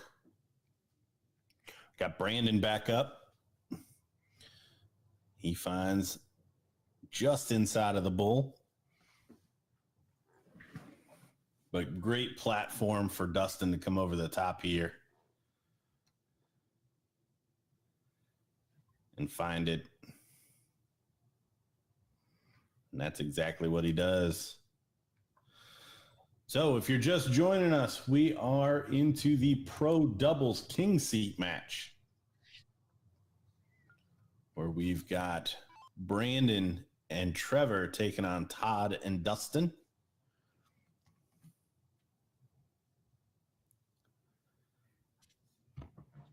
It's going to be Dustin to get us started. So break it down, Dad. How do you see this match playing out? This for me is very close. I think Dustin and Trevor in the matches we've seen have been very consistent with finding the triples. I would say Todd's probably been the most inconsistent, but also probably hit the most 180s.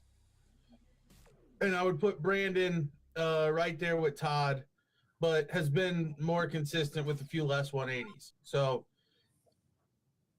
I think this is a coin flip, to be honest.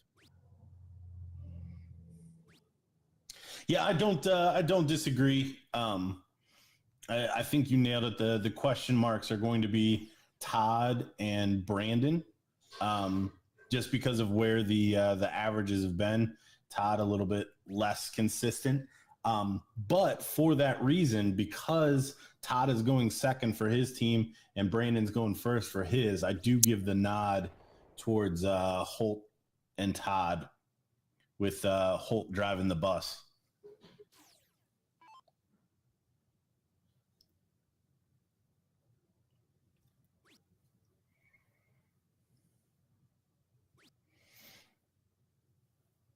But that's why we play it out.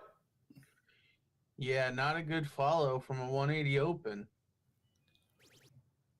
Does manage to regroup, find a triple.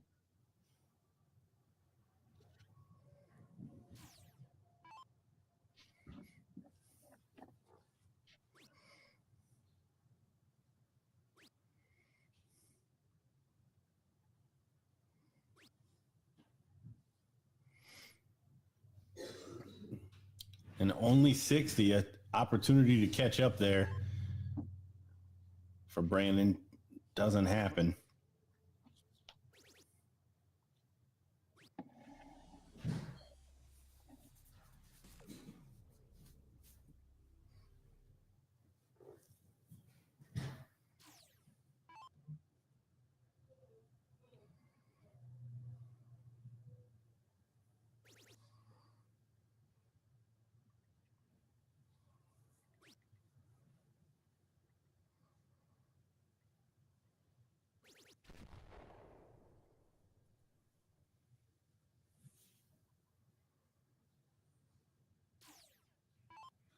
So a pretty even game for what we talked about. Dustin and Trevor both at 236. Brandon and Todd both at 301. It's as if we know what we're doing. I know. We've watched a leg or two of darts.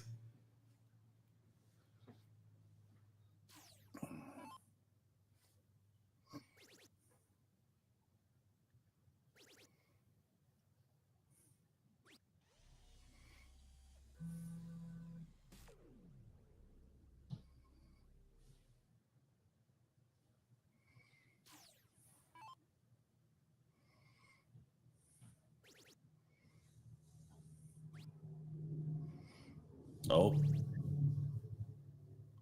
good last from Todd.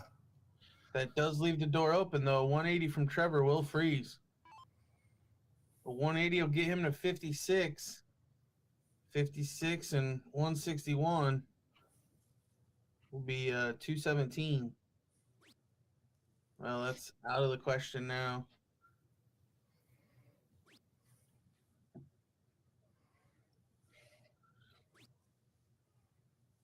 Really out of the question now.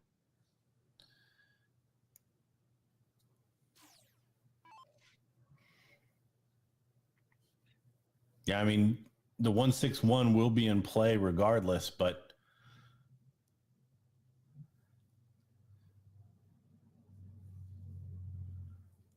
Dustin now needs 2 perfect.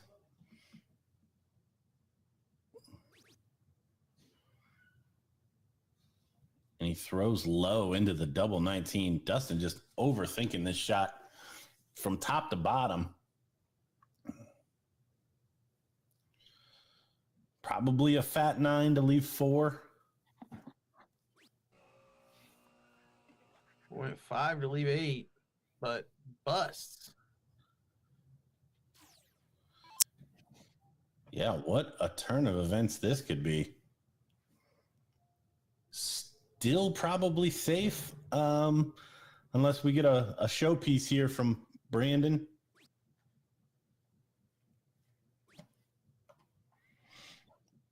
But pressure on Todd.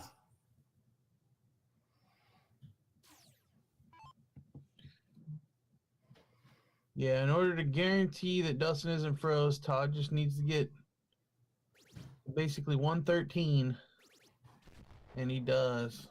Wow. Great last 2.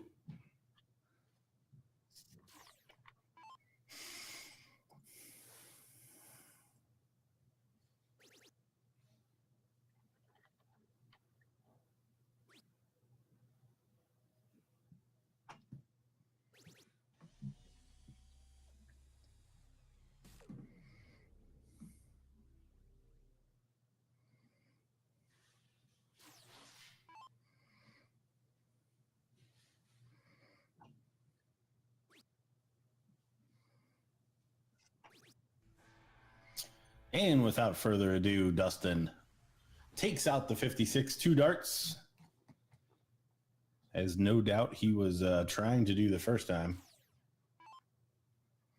And Brandon to get us started.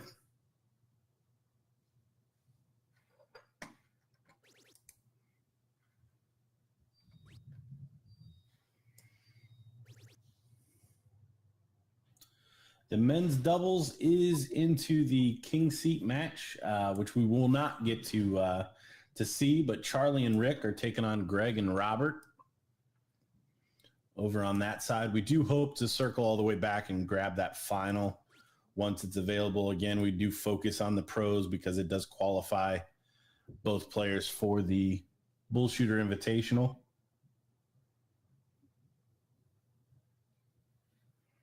On the ladies' side, the loser takes 4th match is in the decider. Heather Marie taking on LNA. 1-1 is where that game lies. We're hoping to bring the women's final, depending on how long this men's match takes. Yeah, that'll probably be our next match, to be honest.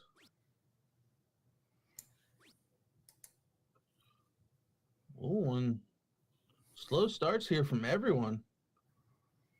Nobody with a ton or more.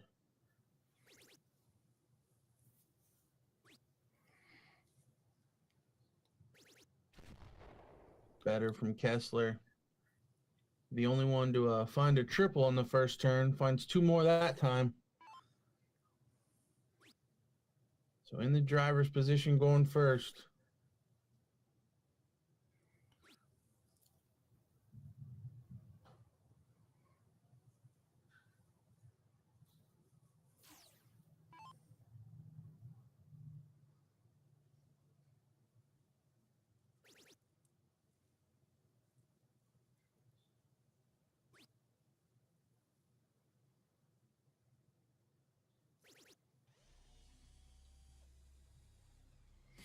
Nice 140 there from Trevor.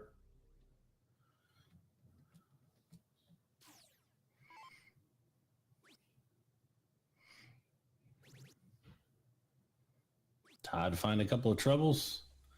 Not a couple. Stay straight for a ton.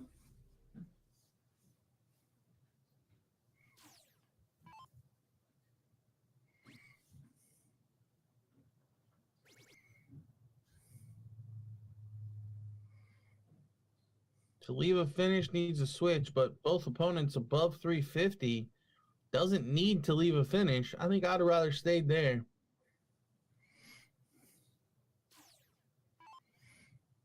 Yeah, I felt like that treble 20 bag still begging.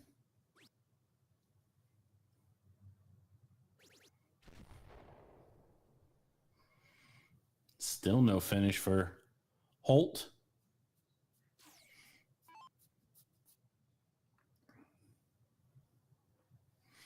Trevor just needs to stay straight. Find a big treble and job done.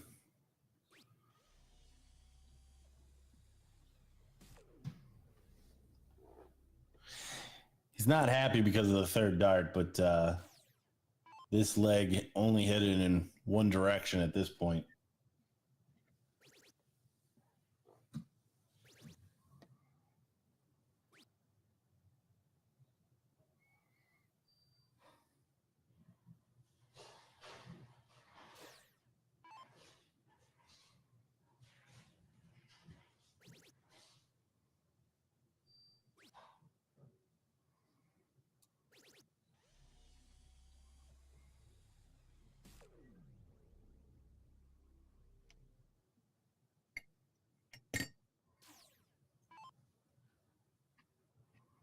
Brandon sets up double 20. Not really a whole lot anyone else can do in this leg. But Dustin is going to put in a 180.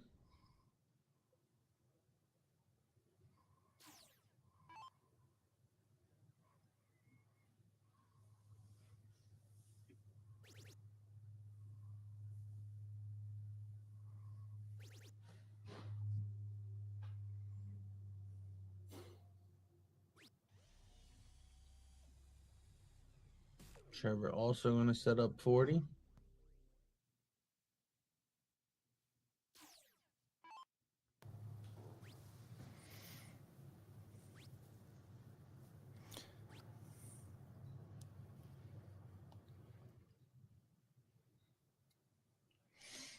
So double top to make it one apiece.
So Todd falling a little behind last time.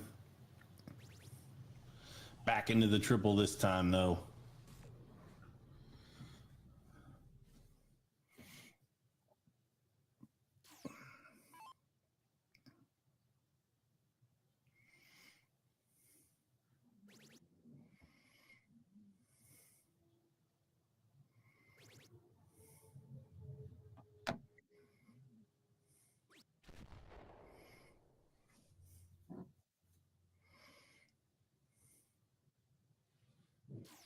All four players in the triple with their first shot.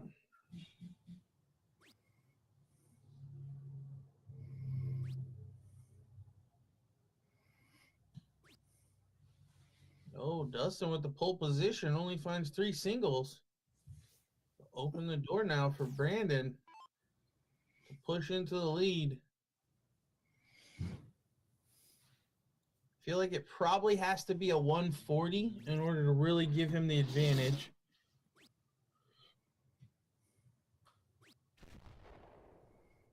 Yeah, only a ton. So only 40 points ahead of Dustin.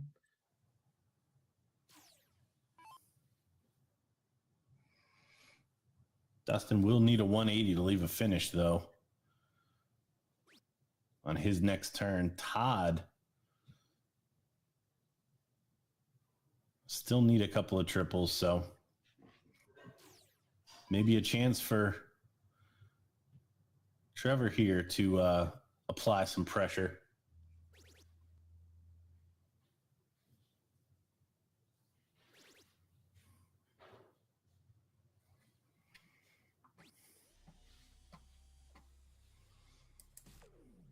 Trevor consistently missing that third dart after finding triples on the first two. I think it's starting to wear on him. But 140 a shot, still very handy.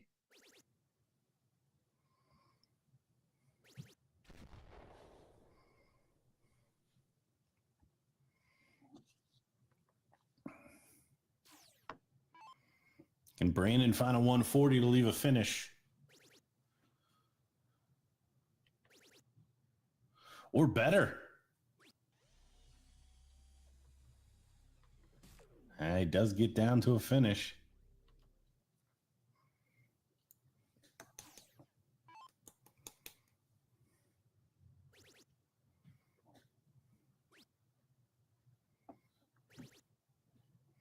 Oh, and leaks into the one.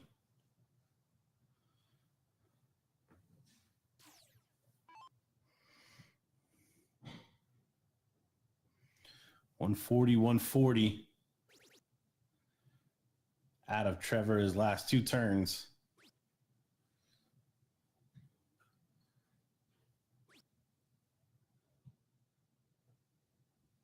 Only 85 this time.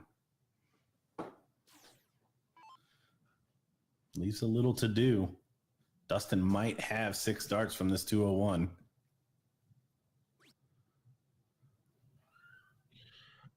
I think he'll be back to the board. I think the question becomes, is he going to be frozen? I'm not sure that he'll get to shoot at the 61.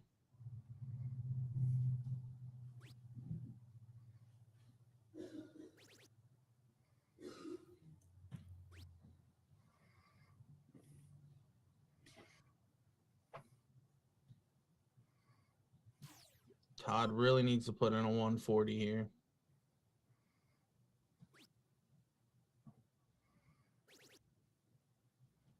Oh, my. What in the world? How about a 116? With the Joe Brooks in there. Oh, my goodness. Well, I mean, Trevor could still take this out without freezing. Or still freeze without taking this out. Man, that's got me all kinds of flustered. Now needs to make sure he just doesn't bust. But he drills it. Oh my goodness. All right, nothing. It was all irrelevant. Got it. Yeah, nice 136 from Trevor. Takes a 2-1 lead. Dustin Holt getting us started. Must-win leg to bring us to a decider.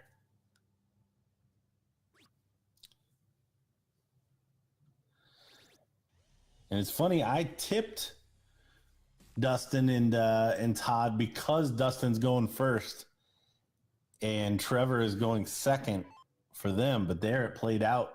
Did not matter.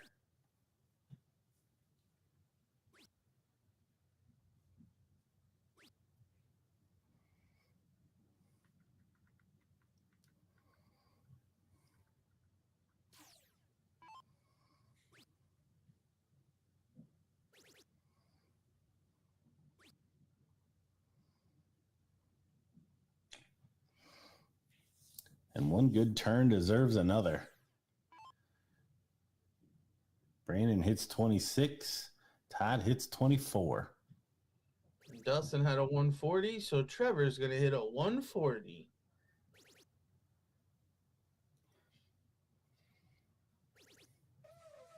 No, 180. He goes one better.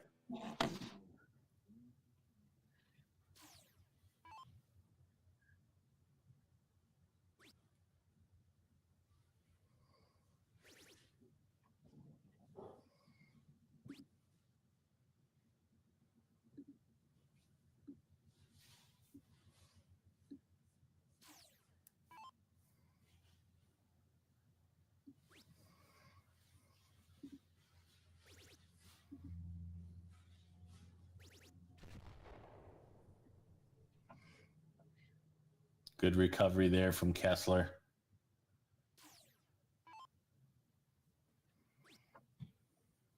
Yeah, putting the pressure on Cod to have to do the same.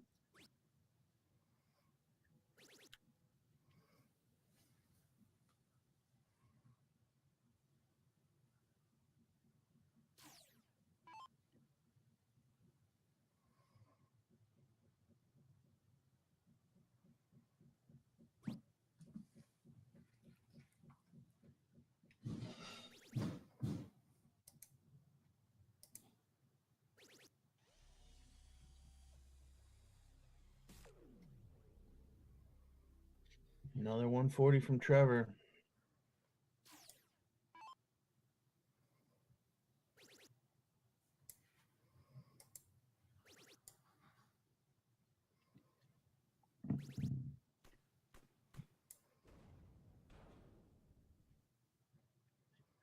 $180 from Dustin. So this shot from Brandon, pretty important. He'll want to give Trevor as much of a cushion as possible to try to freeze. Oh, but a 24. So probably not going to be able to freeze now, as Todd will only need to put in one triple.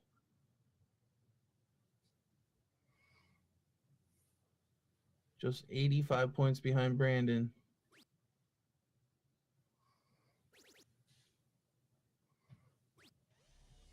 Oh, catching the side of that trouble 20.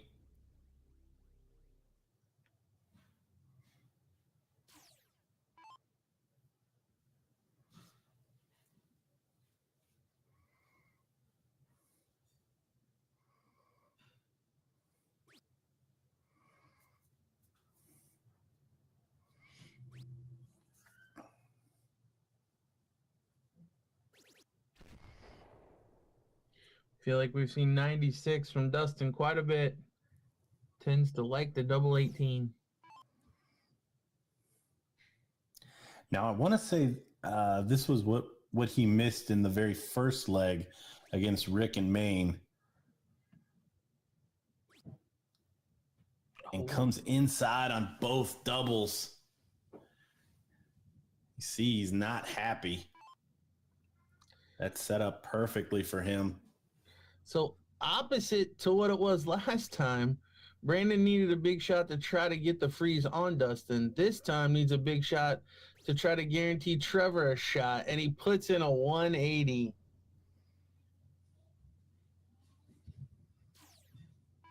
So 180 response will freeze Trevor, but anything less, and not only will he not freeze Trevor, he's actually going to freeze his partner in a must-win leg.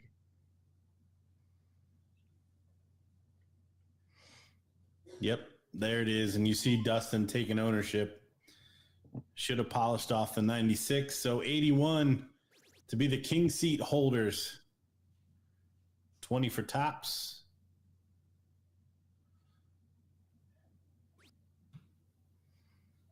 It's not over, but it's kind of over. But again, Dustin is froze.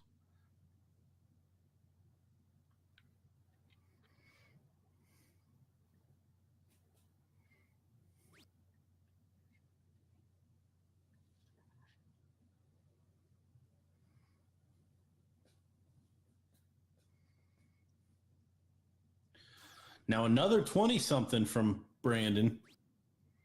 And this gets interesting. But that ain't going to happen. Well, honestly, yeah, I would just make sure he scores well. That was the right dart there. Make sure he got below 40. That was the key.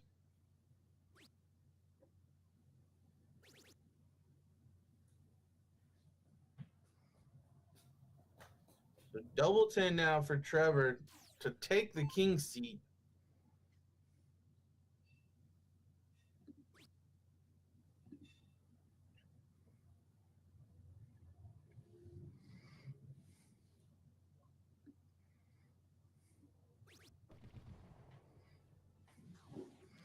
There it is, your winners in the king seat match, Trevor Sellers and Brandon Kessler, 3-1 over Todd Moore and Dustin Holt. They are not out, folks. They are going to move over to that losers bracket and try to battle back in that third place match. We're going to take a look at the brackets and have our next match up here very shortly. Maybe a women's, maybe loser takes fourth. We don't know. We'll check it out and have more darts from Myrtle Beach, South Carolina here very shortly. Don't go anywhere.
All right, we decided it's the men's king seat match from the Open.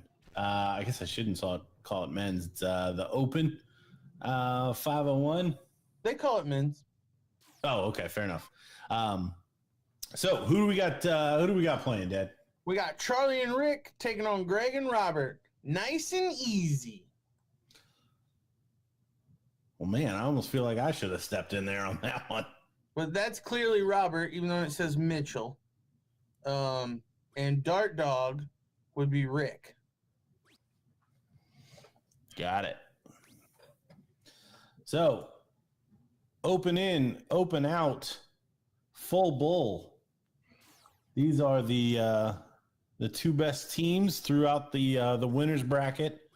So, have to imagine these legs are going to go fairly quickly. Following this, we will bring you our ladies final. Ladies. The third place match of that one is 1-1, so they're into the decider. My mini-me trying to get back to cookies and cream, but L and A trying to deny it.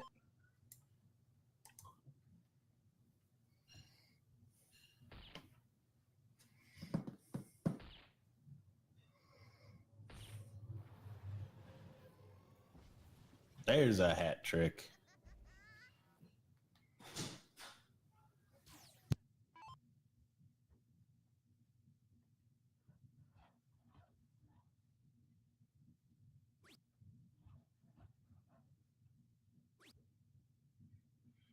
Dart Dog just low with all of them, but not in the triple 20.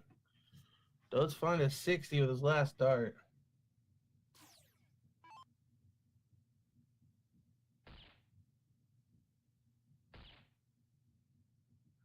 Greg picking it up this turn too, finding a hat trick.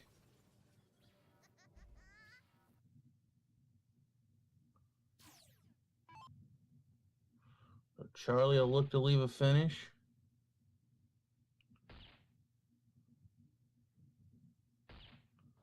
He too finds a hat trick.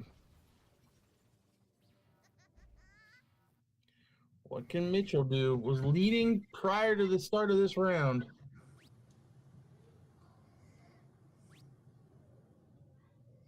He will not be leading after the end of it.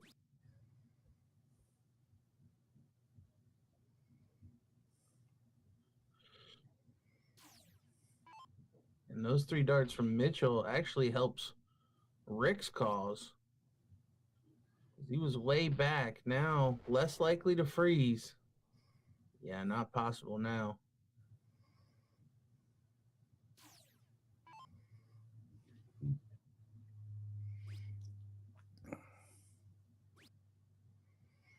Greg all around it, just not able to find that bullseye. Yeah, the first turn, no bulls. Second turn, hat trick. Third turn, no bulls. So, needs to figure it out. Charlie not going to take out 141. Oh, he looked to set up the bull.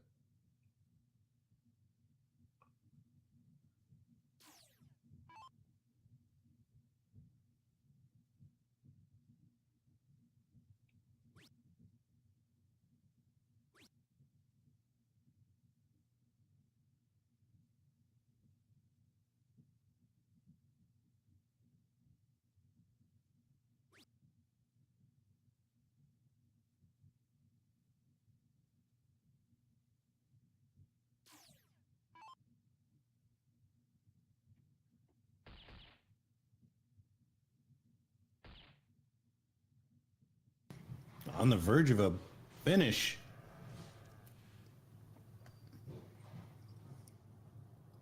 How about that? Seems all academic, though. 76 for Charlie to take this first leg. 213s now. And 2 darts hit. 14 dart leg there for Charlie. Definitely the standout performance from that leg. And Mitchell will start us out in leg number 2. And our ladies is done. So L&A getting by my mini-me. They will be taking on Cookies and Cream following this match.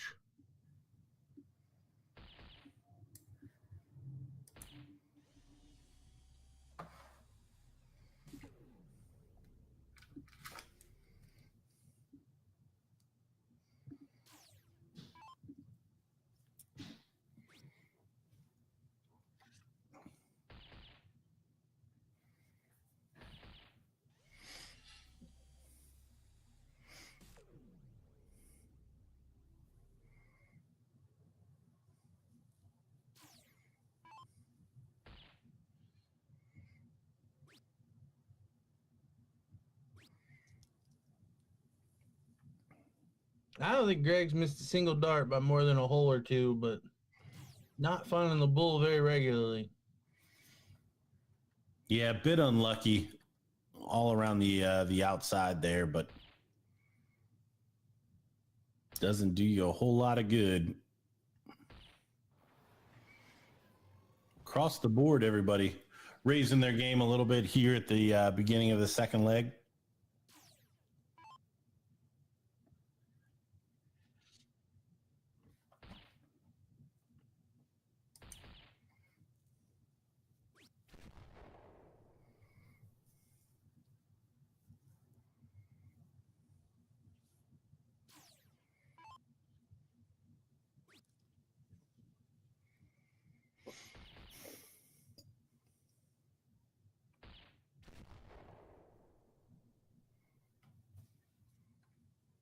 Charlie staying 2 bulls strong.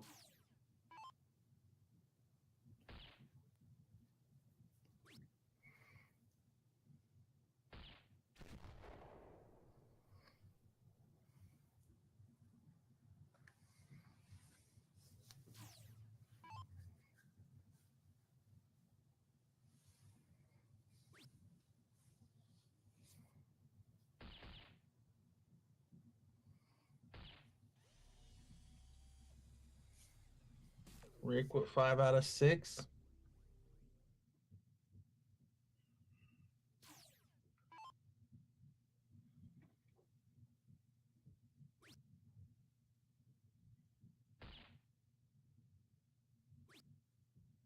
Oh, Mitchell only finding 1.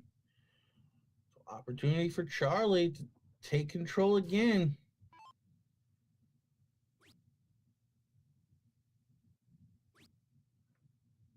He's not going to.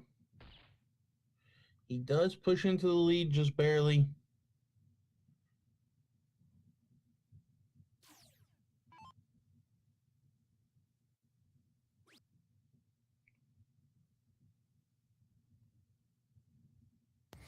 Outside and awkward. Really good job to get 2 in there. Yeah, great adjustment.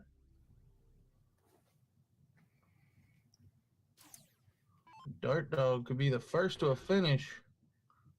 Little pee-hole action. And follows it with 2 more. So 8 out of 9 bulls in this leg for Rick.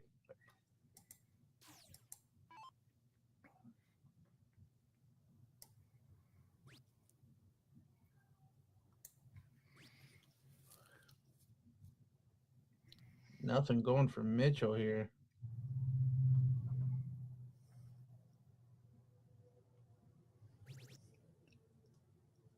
Does catch a triple 20 to leave a finish. And Charlie should look to just bring this down and hope that his partner Rick takes out 88.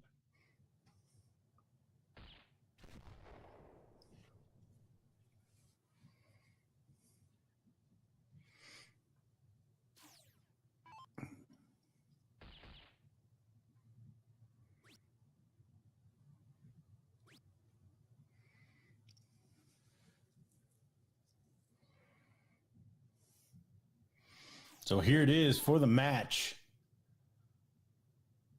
88.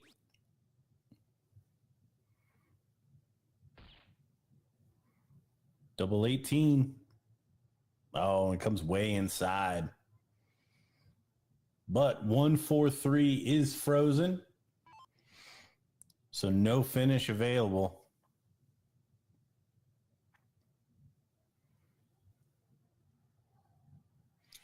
Bull, triple 13, maybe. Should certainly still start on the bull as is that the best scoring chance?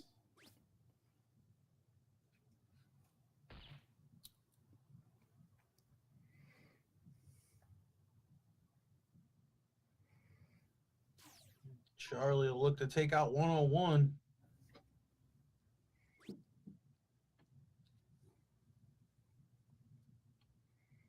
Well, the bull still freeze. He does. So he does manage to freeze Greg. No look at the 150.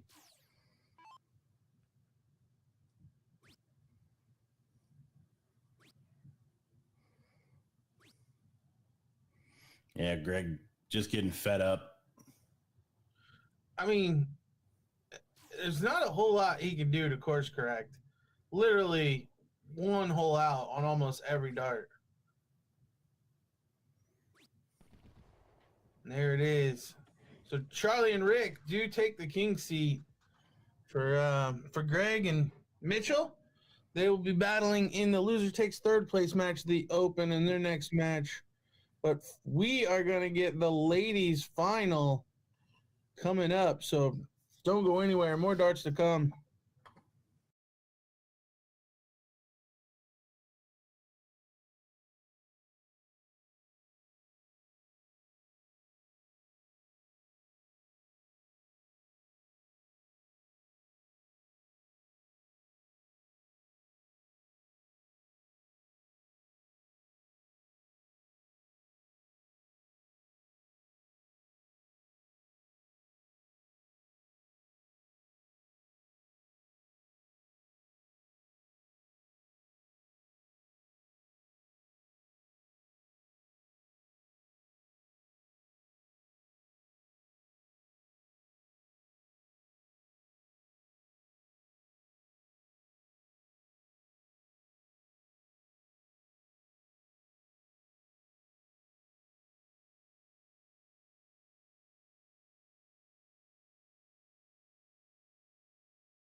All right, we're back. We've got the ladies. The ladies finals. Who we got, Dad? We've got LNA coming out of the loser side, which is Lauren Ivers and Amber Hardwick, taking on Cookies and Cream, which is Shay Cole and Olivia Terry. So Shay and Olivia only need to win 2 out of 3 once in order to sweep the ladies' doubles this weekend.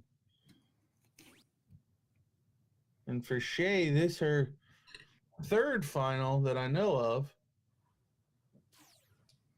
She did suffer a double dip in the women's singles on Friday night, but still a second place finish, first in doubles yesterday, and here at minimum a second in the other doubles.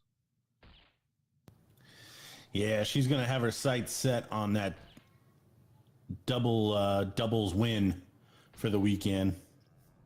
Amber firing in a hat trick. Amber starting off 3 darts away from finishing already.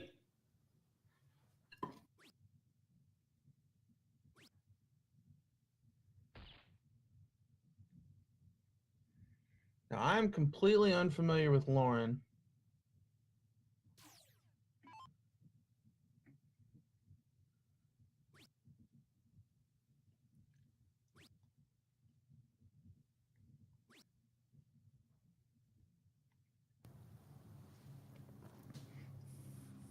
All 3 very close, just nothing in the bowl. Yeah, a little bit of the Greg syndrome there.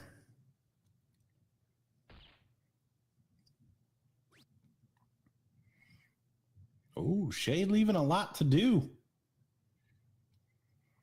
But Amber sitting on 151. Come on, go on, polish it up.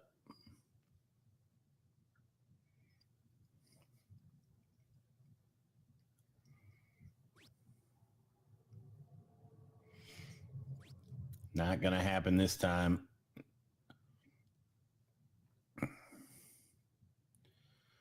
Should stay there if she can find a way around. She does, and she does.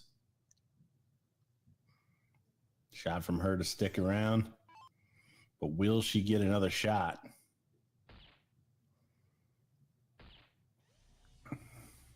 It's going to be tough. Probably going to need Lauren to find all 3 here.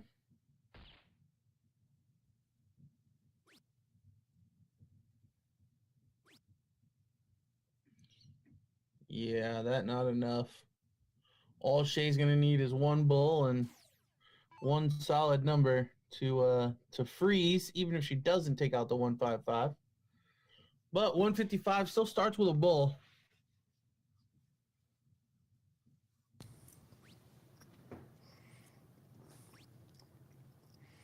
Oh my, she still needs the bull.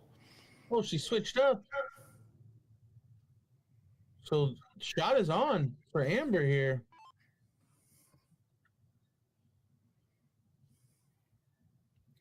Yeah, another mistake from Shay Cole counting wise. I mean, she could have felt blocked. If so, I understand the switch. But the bull definitely would have froze. 216s now for Amber.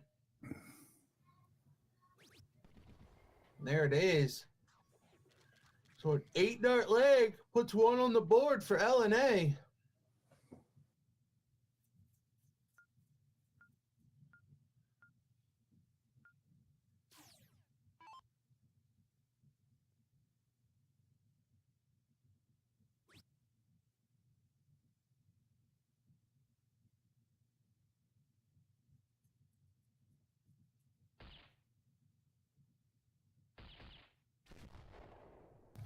Good recovery there from Shay. Wayward first, reset. Found a couple of bullseyes.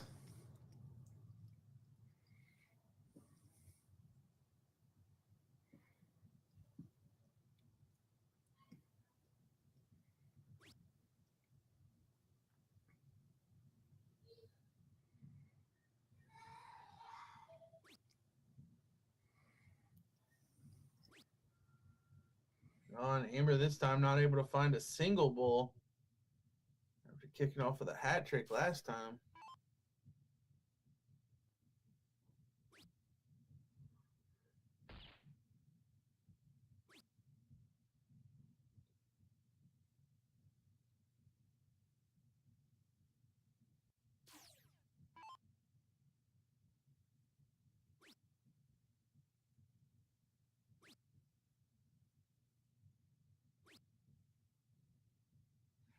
Lauren just all around it, unable to find a bull.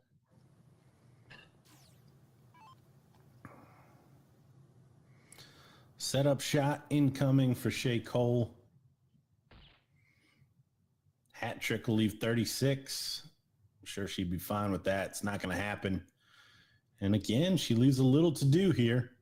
Pretty straightforward in this format, though.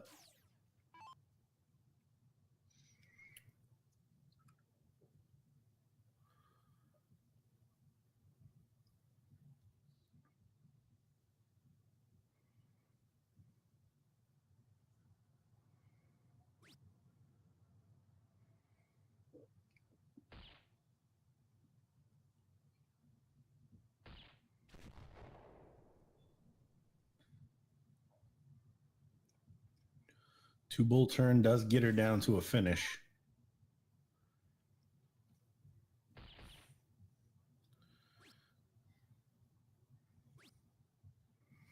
But most likely not going to get a shot at it, even if it's 117 doesn't go from Shea. Still options if Laura finds a big shot.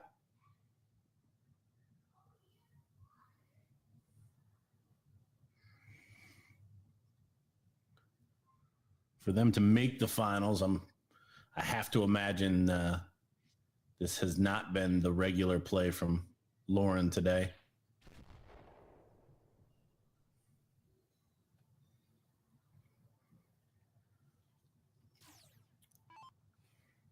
A little better there finding two bulls, but this leg looking like, oh, no, we'll continue. You know, you say looking like it's about to be over. Thought the 117 was going to go. 160 for a Hucklebuck to take the first set. How dirty. Well, we know she's capable. She can put those first two bulls in. Amber definitely a capable player.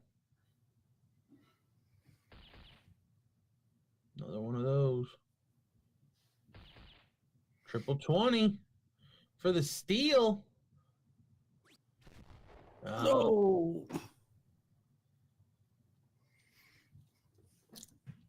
So Olivia for 133. Similar shot to what we just saw. Two bulls to start. Now triple 11. No hesitation from Olivia, but she too finds a single. And 177 is a finish, but a much tougher one than the last two we just seen attempted. As Lauren's going to need three triples. She's not even going to go for it. I think that's a mistake. Well, yeah, I mean, she hasn't been hitting the bulls great anyway, so it's not like a hat trick was guaranteed.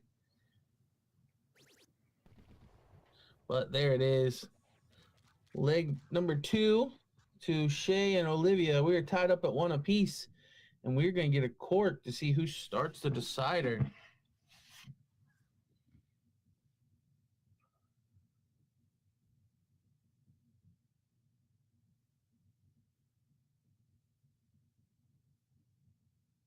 Oh, that's a bit low.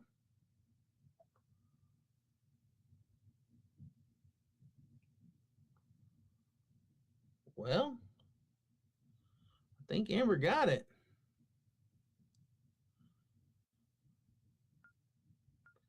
So Amber and Lauren throwing to take the first set.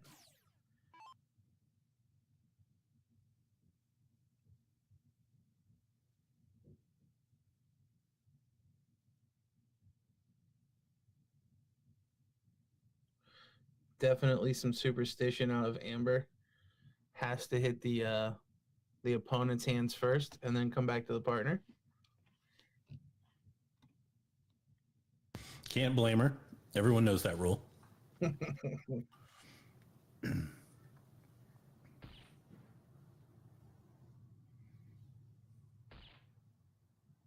Here she is again. Back in with a hat trick. 2 out of 3 legs started with a hat trick.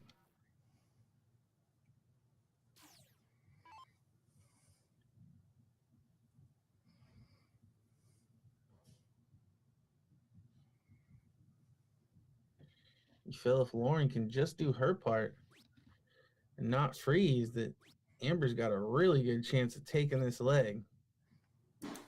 But Shay only going to score 40 points, so big opportunity now. Uh-oh. We saw it on Friday night. When somebody gets a kiss, they walk up and smash it.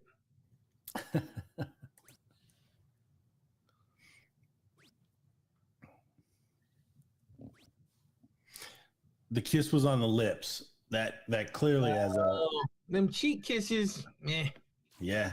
Don't hold the same weight. I get it.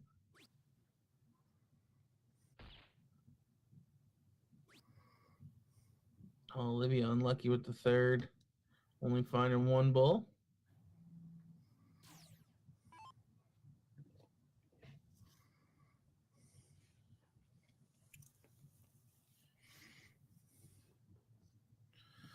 Second shot at the 6 darter.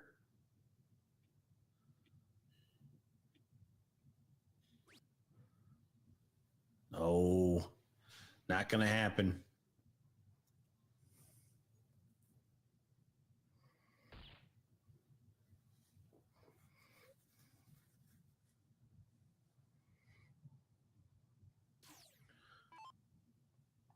What can Shay do for pressure?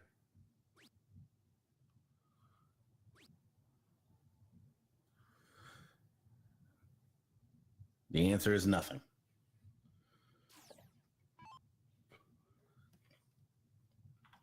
So this one looking like we are headed towards a second set.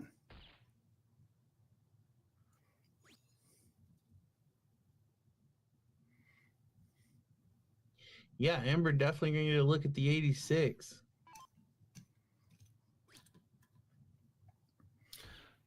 So is the double dip in singles in the back of Shay's mind? I can't imagine it is. I think it's just not there right now. And Amber playing pretty well.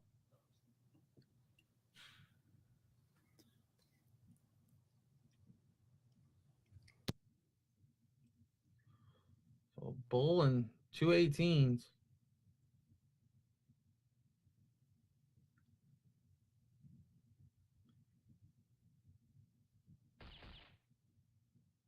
There's the first part. Double 18 needed.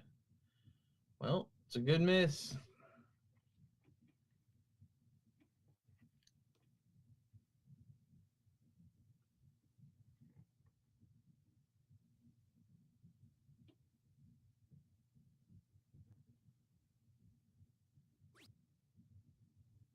Ooh, and she makes a mess of it.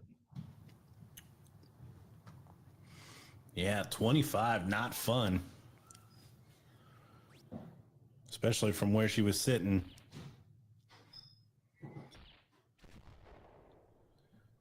Shay with a 2 bull turned, pressure eyes.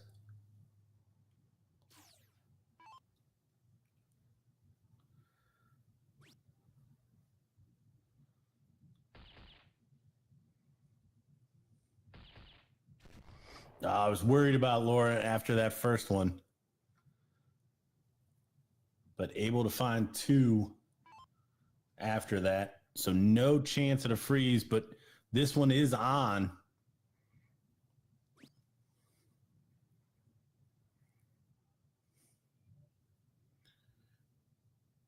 I don't understand. Did she take 2 shots at the bull? I'm a little confused as well. Bull 19. Is that how she was shooting it?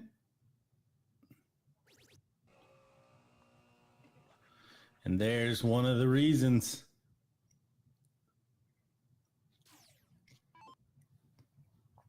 So 98 for the match and the title.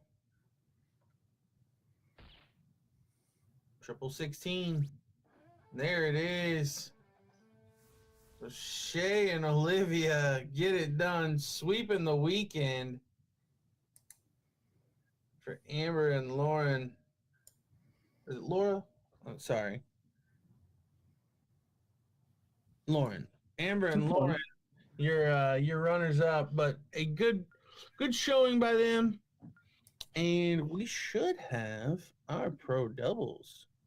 Well, they are playing the third place match. It is 1-0 to the band. So as soon as that's done, we will have the finals of the pro doubles. So yeah, we'll be right back. Don't go anywhere.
All right, our pros final. Dustin Holt to cork. Brandon Kessler to cork for B&T. And Brandon's going to take it. Brandon and Trevor are king seat holders. Dustin and Todd losing in that match and coming back in the third place match to face them. Looking for a little revenge. We're back to 3 out of 5 for these teams.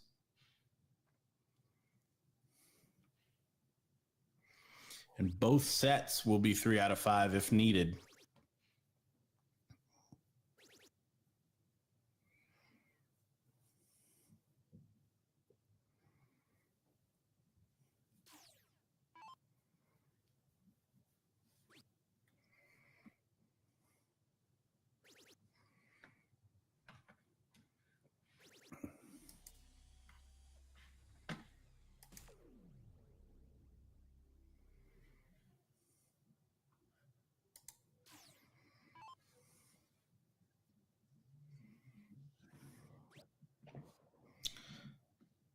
We already talked about it a couple times with Trevor. Second place in the singles. Double dipped 5-1, or I'm sorry, 6-1 in that final against Dustin Holt.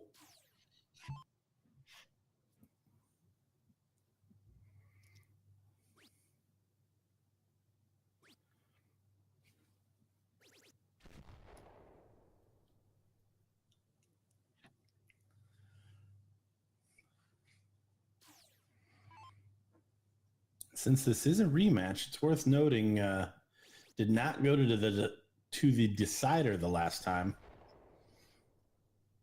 Brandon and Trevor able to overcome Dustin and Todd 3-1 in that king seat match.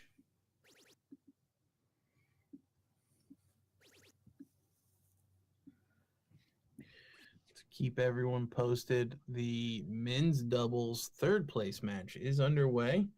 So as soon as this final is done, we will have the conclusion of our morning events with the men's doubles final.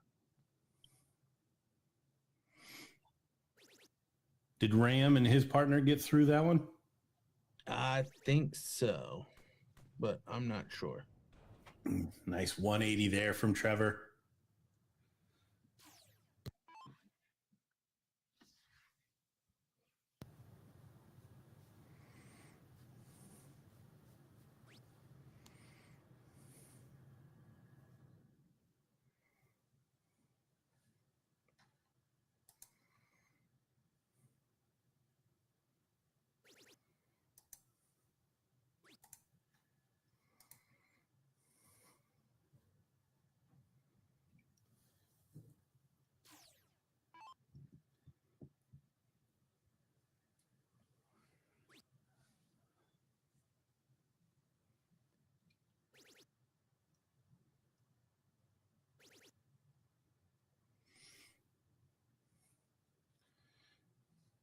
Brandon does find a trouble, but does not leave a finish. So outside chance here for Dustin.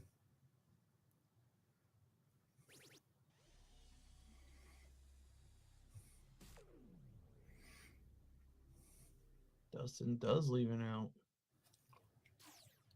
Trevor really needs to put some distance between he and Todd so that Brandon's next shot can be for a freeze.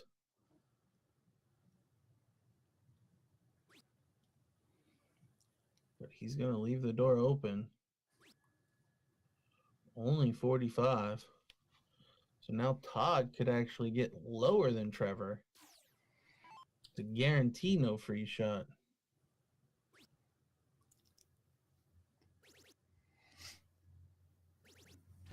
And he does. Great shot there by Todd, taking advantage of the miss from Trevor. Brandon will have to just set it up and hope that he gets another shot.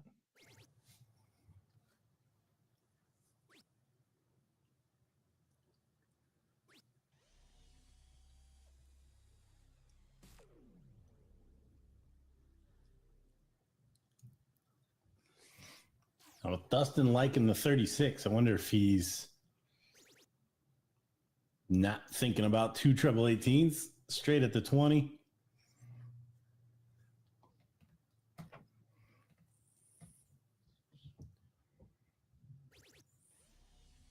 Great shot there, though. Getting down to 4 means that all his partner Todd will have to do is match whatever Trevor does, and that'll guarantee that the freeze will be on. Trevor not looking like the same player early on in this one, even with a 180 in this leg. He's had a 180 and then nothing the rest of the time.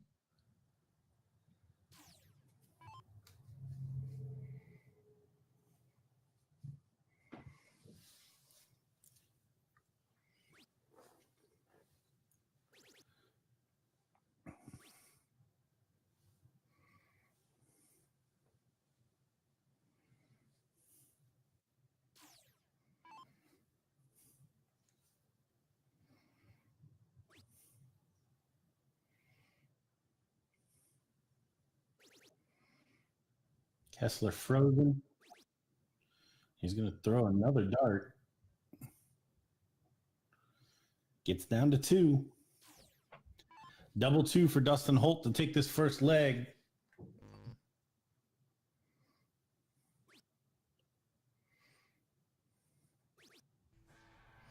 And he finds it. So Brandon to start the second leg.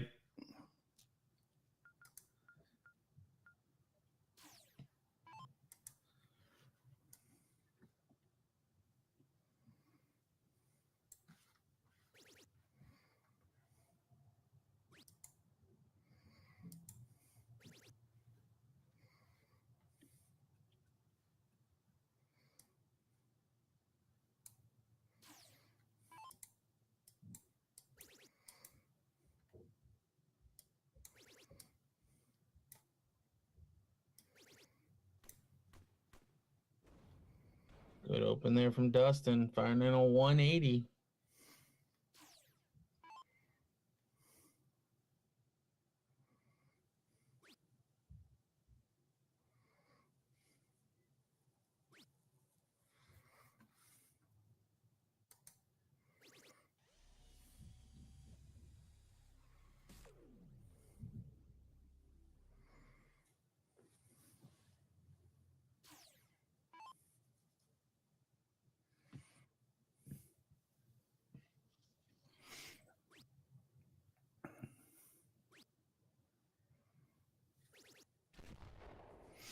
Good last there from Todd. So advantage to Holt and Todd after the first set of darts for each of these players.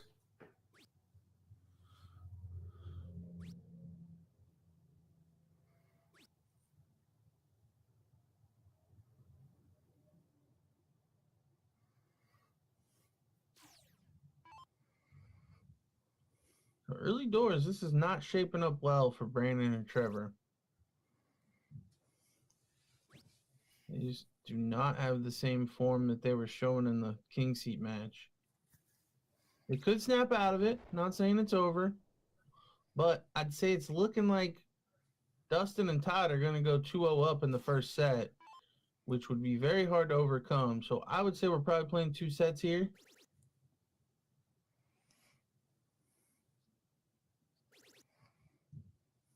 This is better.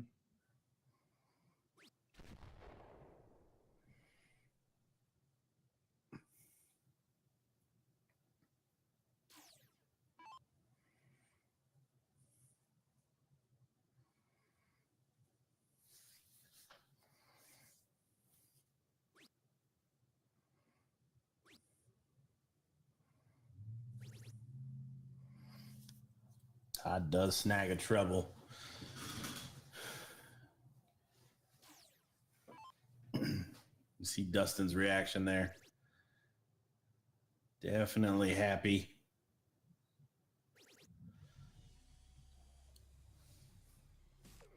Kessler leaks into the 1 on the last dart. Setup shot for Dustin Holt. How easy can it make him for himself next time? Bull. Treble 15. Great shot. 16.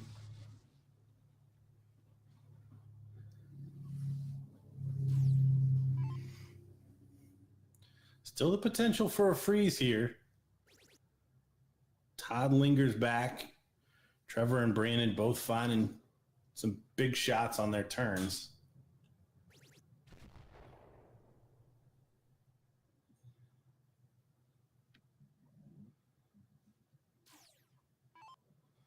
How big can Todd go?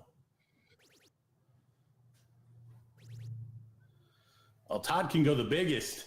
Oh, 140. A 180 will freeze, though. Yep.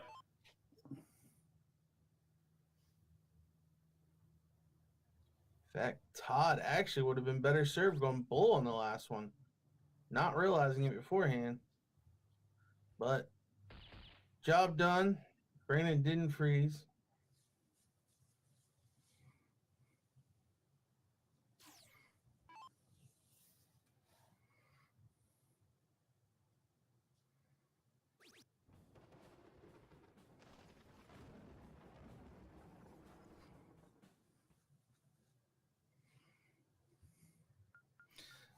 There it is. 2-1 up. Or I'm sorry, 2-0 up.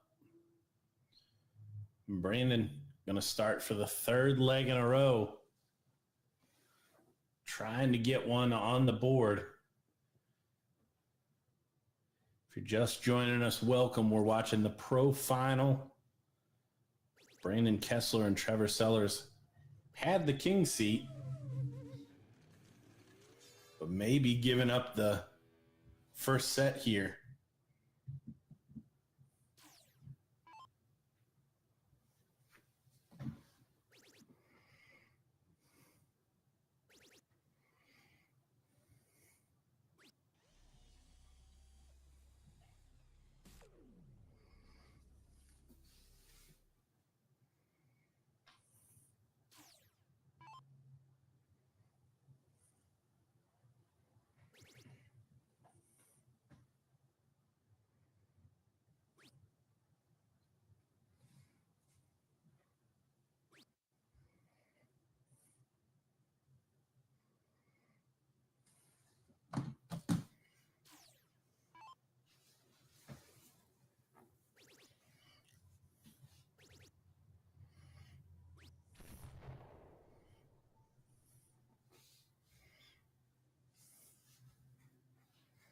Brandon kicked off with a 180.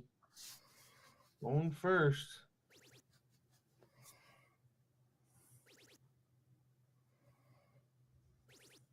Oh, and he's back in there with the first two.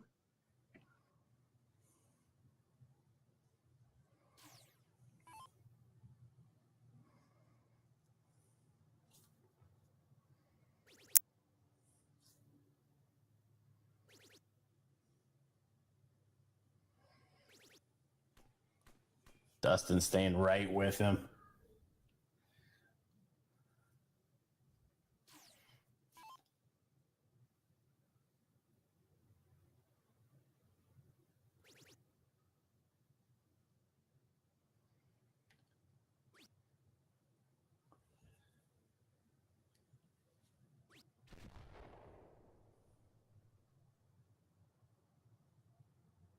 Just a smooth ton there from Trevor. Todd could push into the lead over Trevor anyways.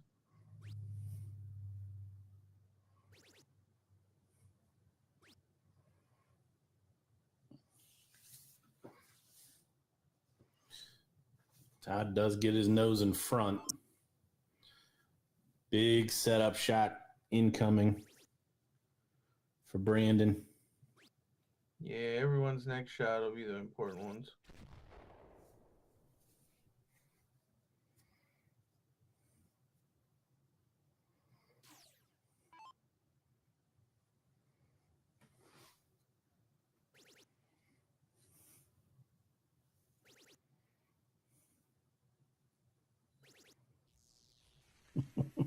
I feel like I've seen that before. Yeah, and that honestly makes it pretty tough for Trevor here. He was hoping for a little bit of a cushion to not freeze his partner. Now, Todd's just going to have to score 77 points.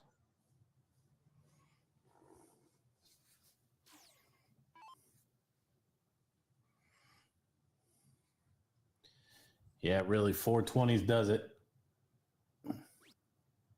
Needs the triple. Oh, and he doesn't do it. But Brandon will look at 60.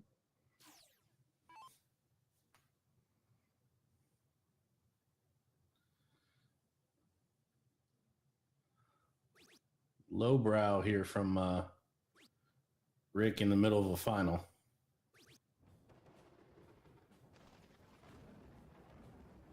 Brandon does get it done for a 12-dart leg. This will be the important one, though. Dustin going to get the start up 2-1.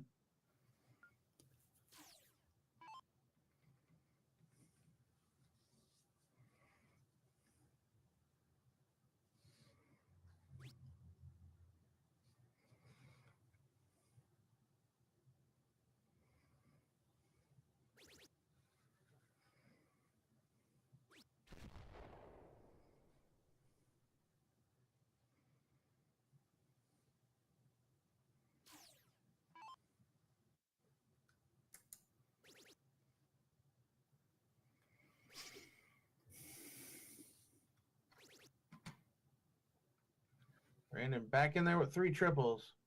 This time only half as much.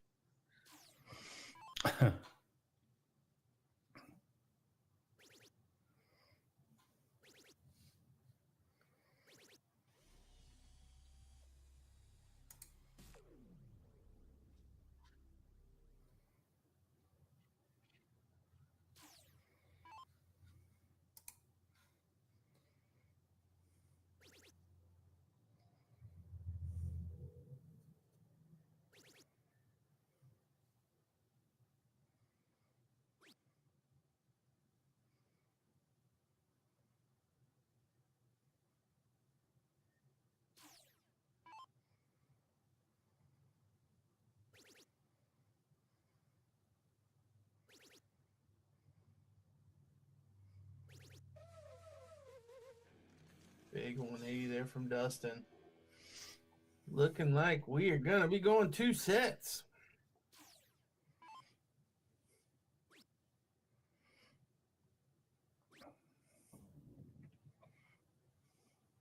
Yeah, and still, I've been waiting for Brandon and Trevor to consistently look like they have the firepower that we saw from them in the King Seat match. We just have not seen that yet.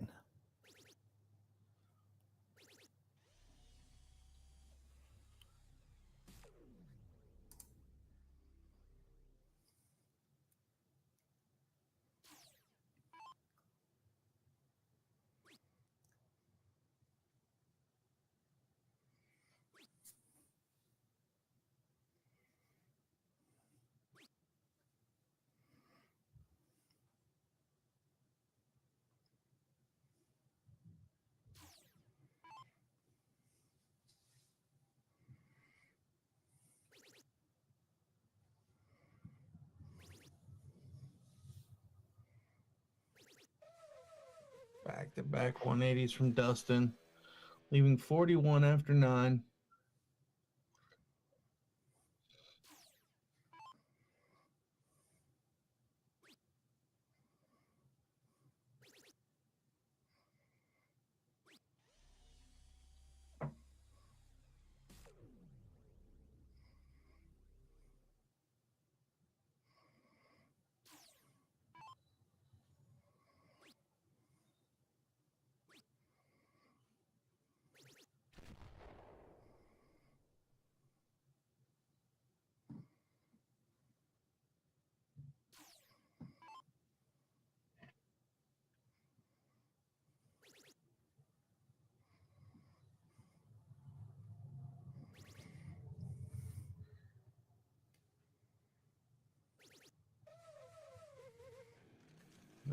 180 from Trevor, but purely cosmetic.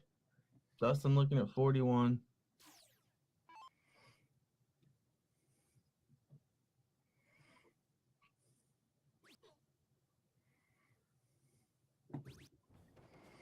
There it is, the first set to Dustin Holt and Todd Moore. We're going to 2. The double dip is on. Dustin's going to set up the board. We'll see an all-important cork. And we will get going on that next set.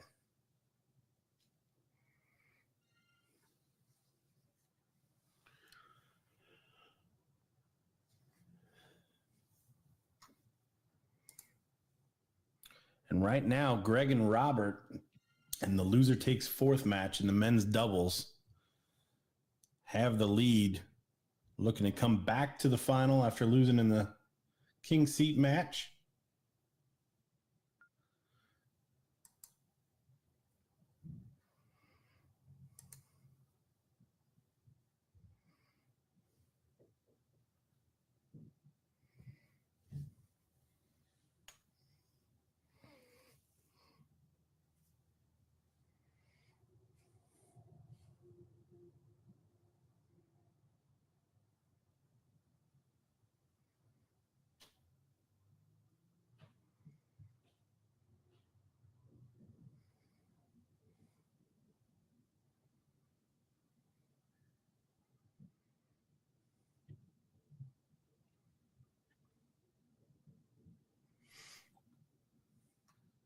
Oh.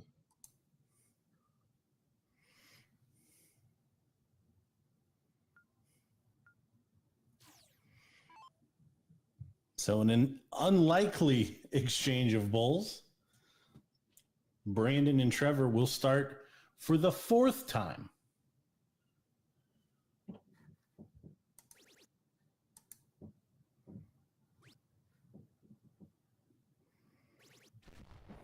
Much stronger start here from Brandon. Final 140.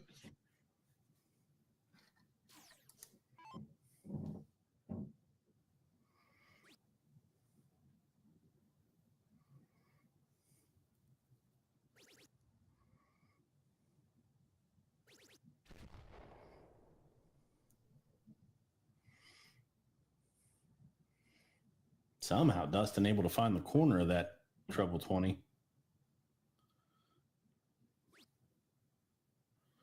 It's a fresh set. Hopefully Brandon and Trevor approach it as such.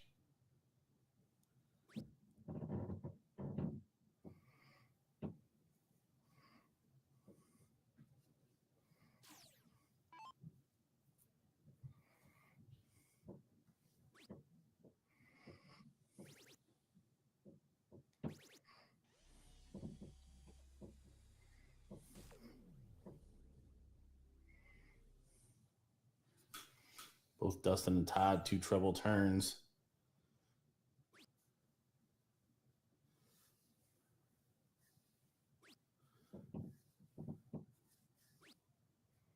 Oh, and only 3 singles for Brandon. Letting the lead slip.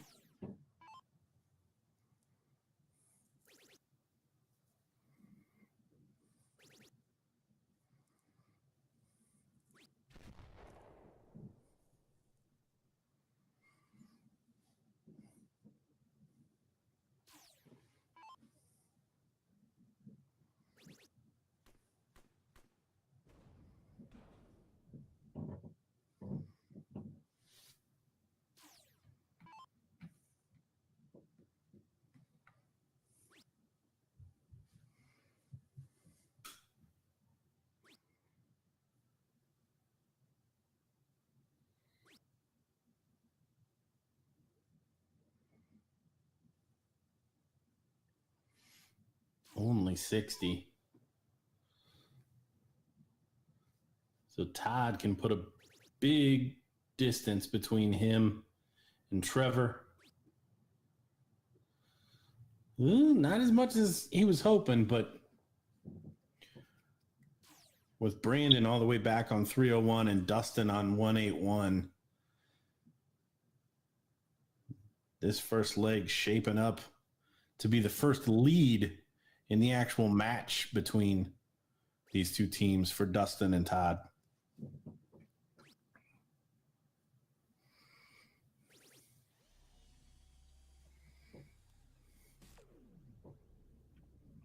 Yeah, Dustin should be the first to a finish.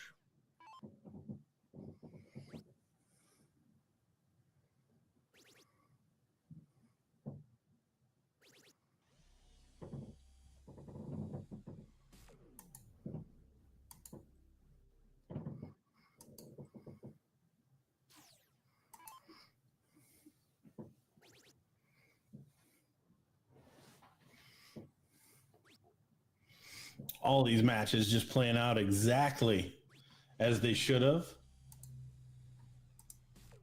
Because if Brandon and Trevor would have won that, we would have had to wait for this third place match in the Open, which is now at 1-1.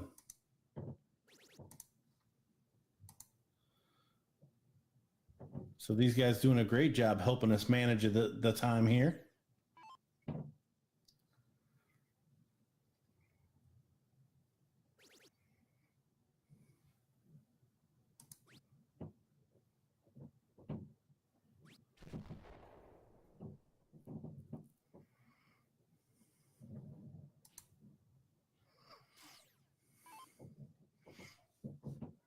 .56 for a 1-0 lead in the second set.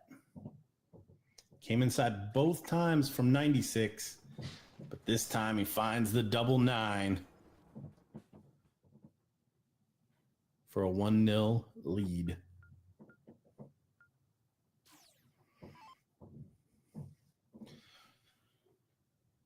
Well, we've played 6 legs now, or this is the 6th leg now in this final, and Brandon has started 5 of them.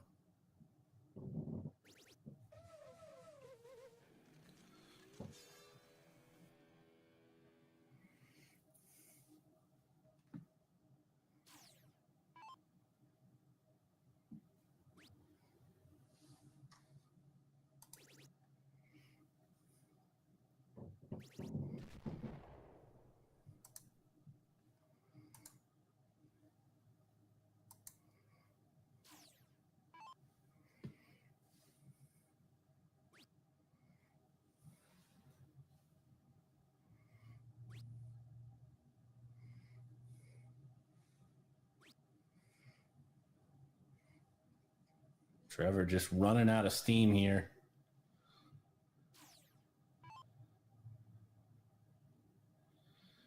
Did not play with the way we thought he would in the singles final either.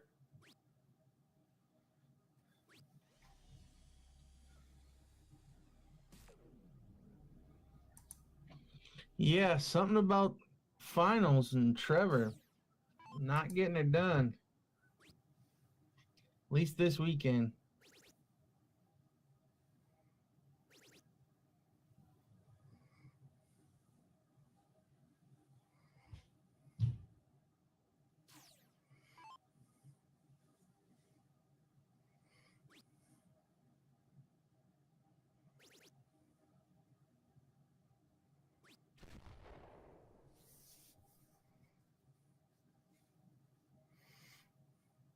Now with Trevor and Dustin already qualified, are we thinking that Todd and Brandon get their bid? I don't know. I'm still not 100% that Trevor gets it. I could text our person there.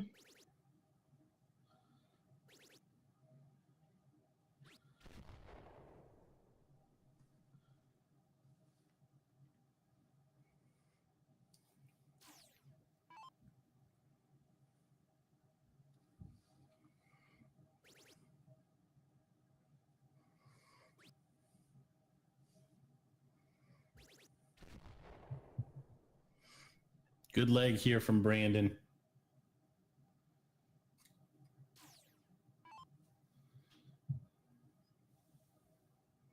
on 90 after 9 darts.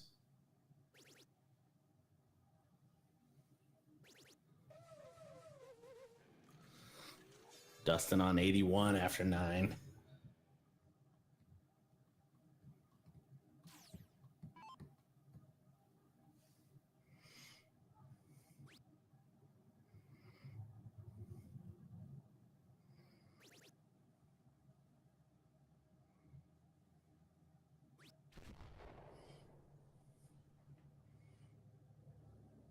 Solid ton, but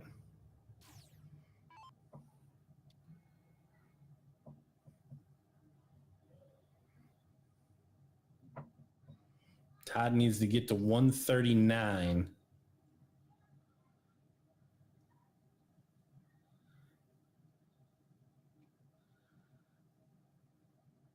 So 140 here does freeze.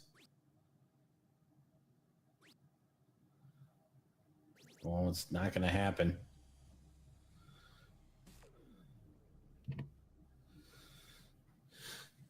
So the 90 in play.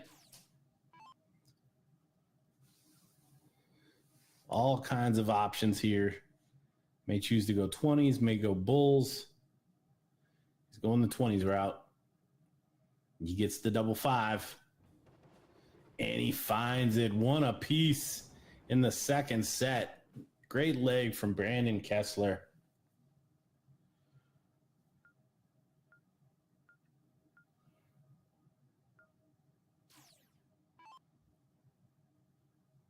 All right. So confirmation from an Arachnid employee. Yes, we will be awarding their partners with the invites since both Trevor and Dustin already got their invites.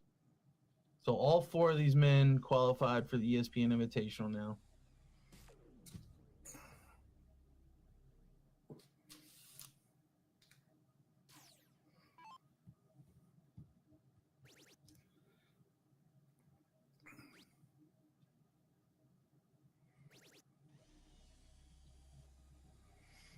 Shake of the head from Brandon, but really good shot after a poor second.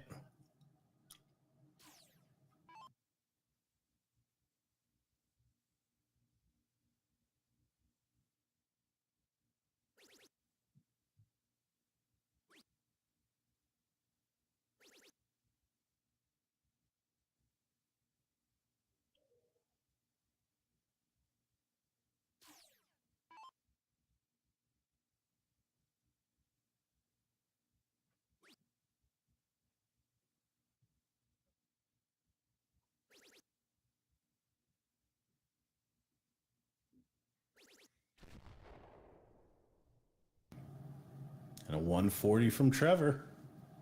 Are things starting to turn around?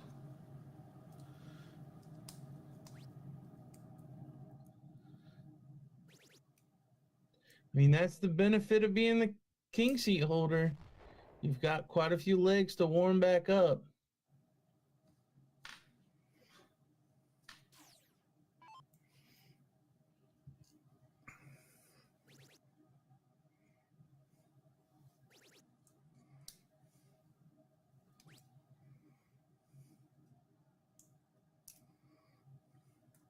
This is a big leg for Brandon and Trevor because they lose this against the darts. And Dustin and Todd will be 1 away, and they'll have to win the remaining 2 legs in the match.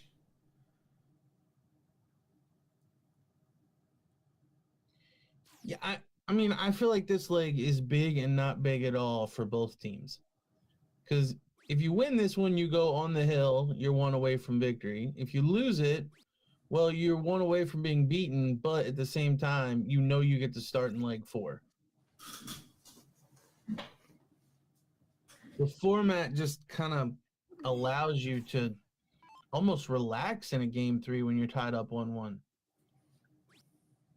Because worst case scenario, I'll start the next one.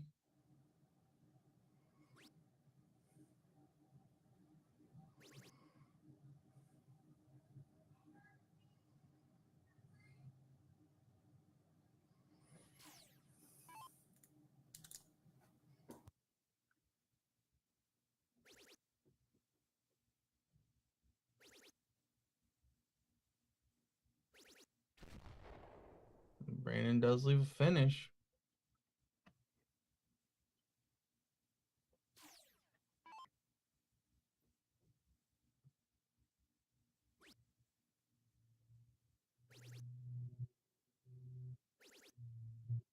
Oh, and Todd looked a little on that one.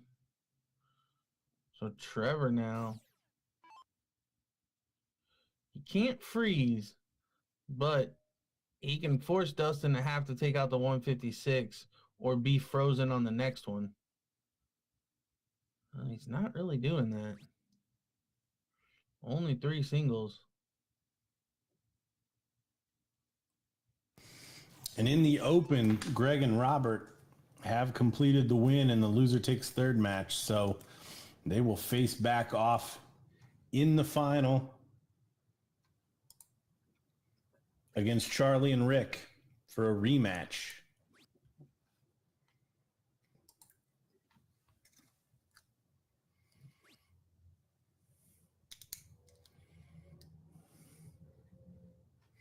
So lungy on that third dart.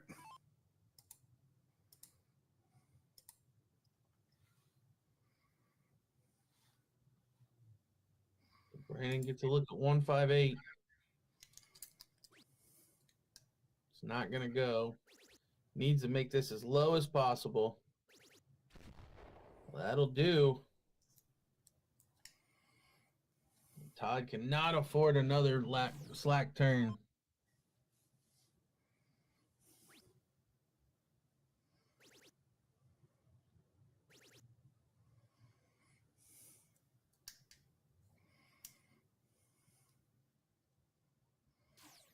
So Trevor needs to score 107 to guarantee a freeze.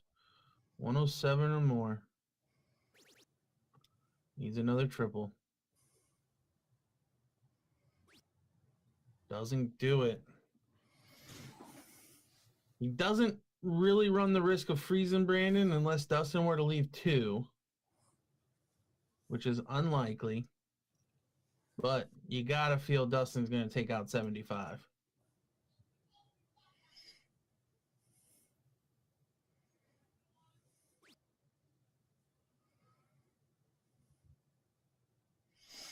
Maybe Dustin shoots for 54 here. And now the math plays to where you get the 54 and you throw inside on the double 2. Go aggressive. And he Look hits. at that. Perfectly played out. Yeah, I was trying to play out the scenarios in my head that would leave it to where he was throwing double 2 on his last start, but I didn't think about a single 17 first start. So 2-1. Dustin and Todd on the hill, just waiting for an opportunity to double dip here, and only 60 from Brandon to start.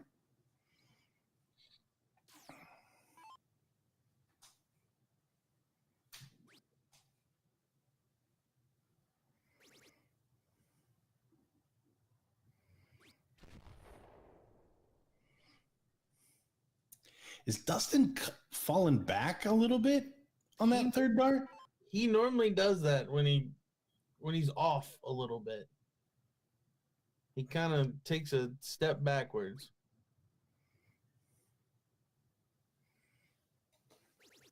He's fired it in with such force. Blows himself back.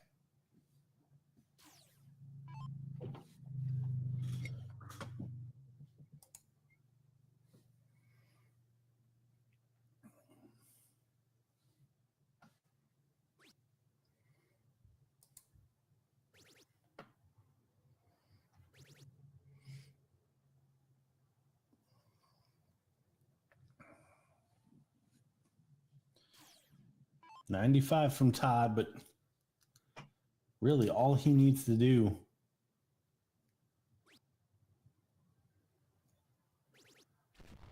stick around.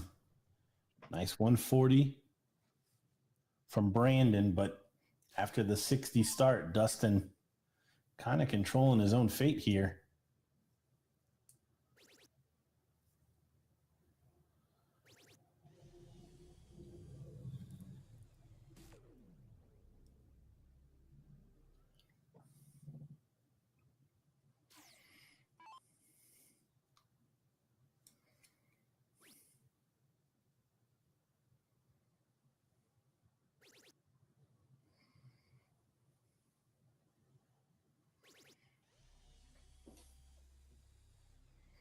140 from Trevor as well.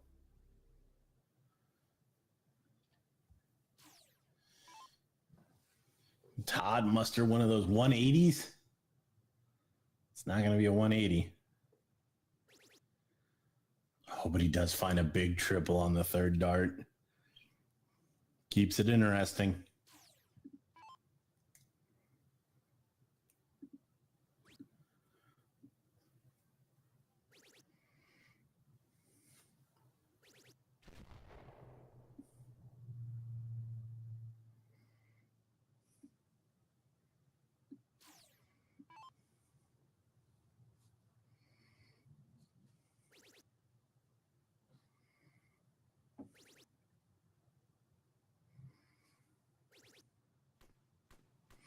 There's a 180 from Dustin Holt. Trying to queue up a shot to finish. Will he get the opportunity? Yeah, the next 9 are going to be pretty important. Trevor seems to be back in that triple. Needs to find another one to force some pressure on the Todd.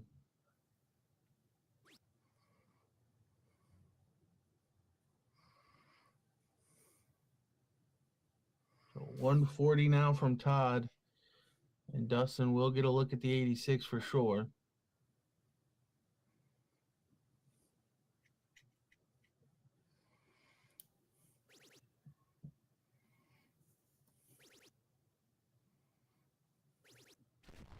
Well, 123, just as good. Highly unlikely that Brandon would leave 4 from 161.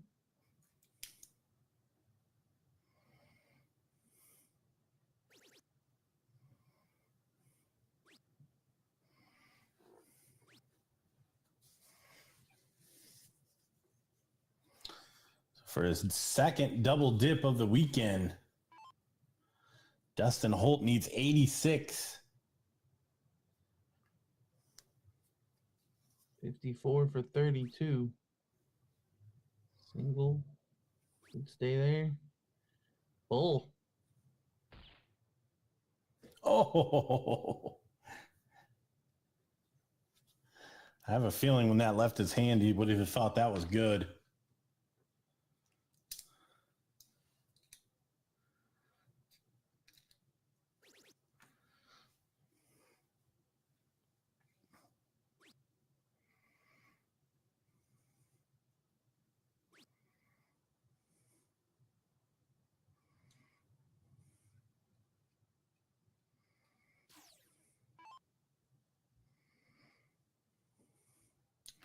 So ton 40 freezes.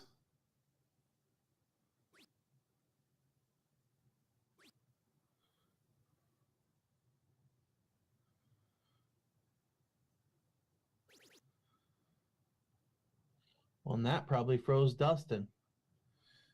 Brandon will look to take out the 118, but just needs to leave 34 or less.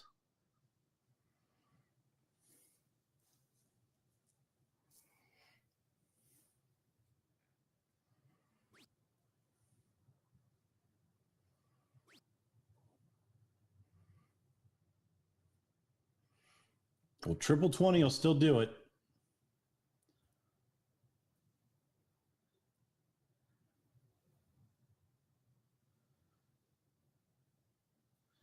Looks like he's going down, which is a mistake.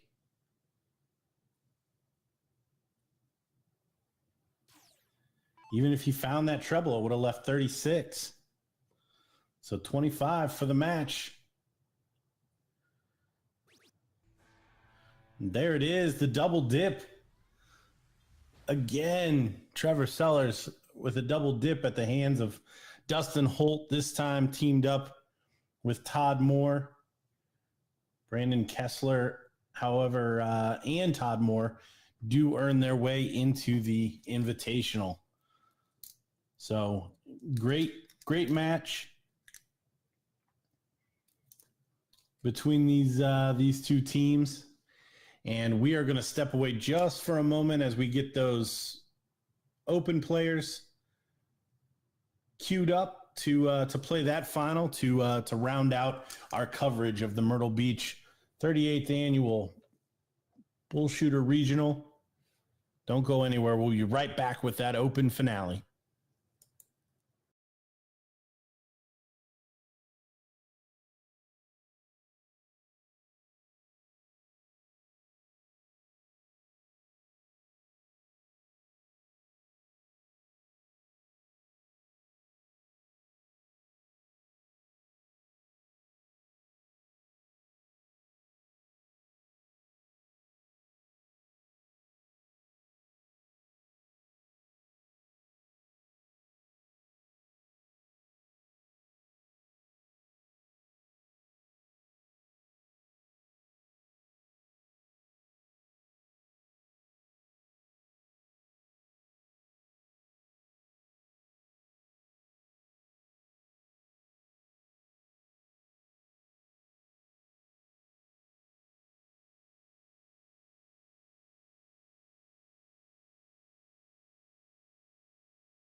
All right, we're back for the finals of the Open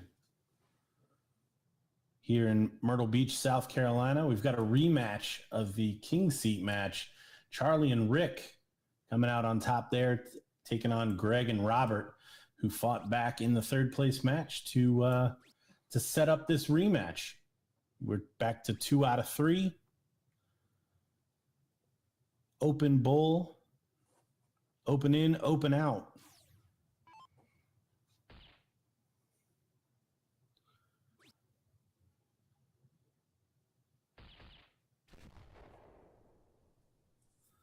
So if I remember correctly, Charlie probably the best on the board. The last time we saw these two, Greg struggling a little bit, not able to find the bull consistently. Yeah. So we'll see if those two things have changed at all.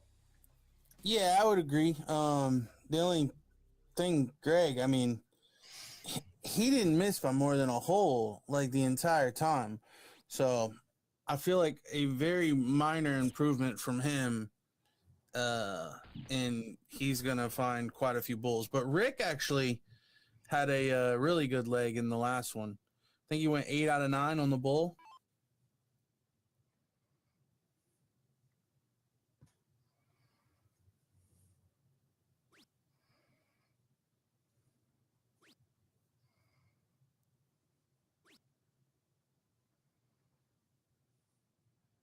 Mitchell 0 for 6.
Oh for 6. Can he start to find it?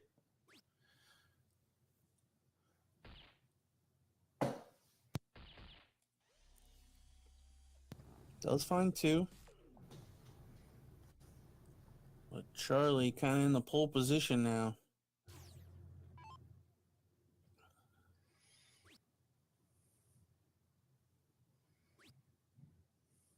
Oh, but he's going to give it back.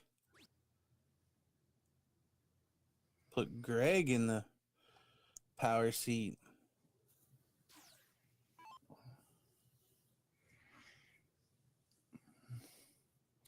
It's always nice when you're looking for that double dip to take that first leg. Especially in 2 out of 3, puts a lot of pressure on that king seat holder to square it up. But as we've talked about all weekend, this format is set up for deciding legs. There we have a hat trick. Back in the bull. 159 is a finish and open out.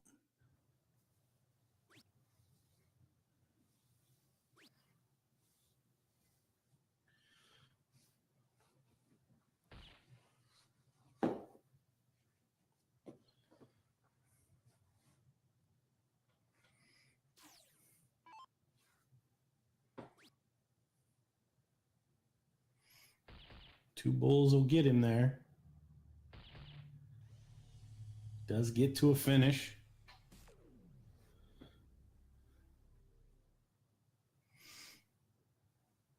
Important setup shot here for Greg.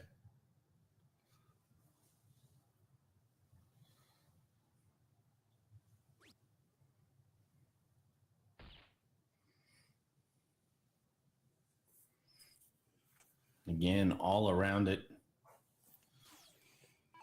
Does Rick want to take a look at the out? Could just decide to bring it down with Mitchell back at 258.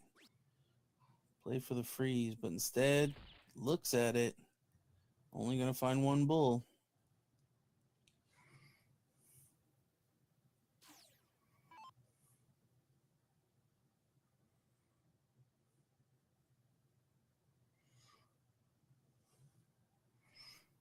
Mitchell really struggles so far.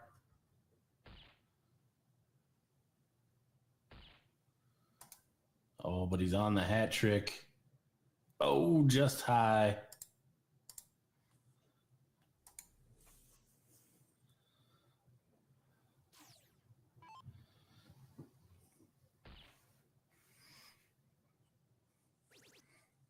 Charlie throwing for it. 57. There it is. 167 finish, going second to put he and partner Rick one away from the title. What a shot. What a shot. So just as we were talking about trying to win that first one, put the king seat holders on their heels, Charlie comes up with a big 167 finish.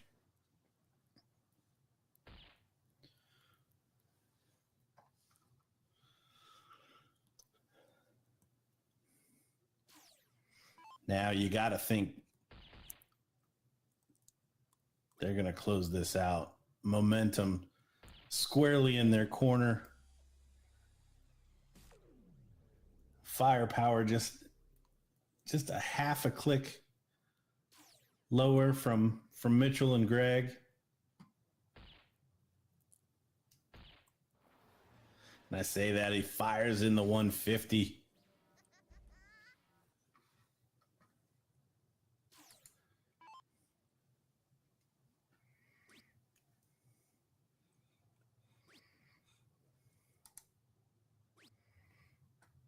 Ooh, and a wayward shot there.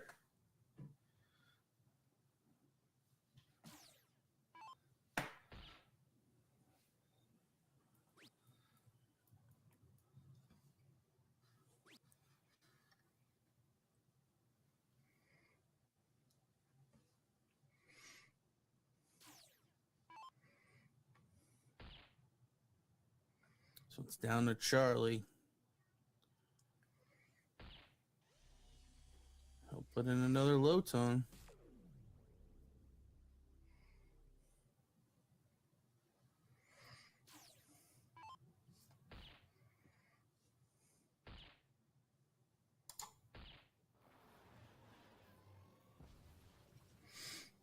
Back-to-back hat tricks for Greg. We knew he had it in him.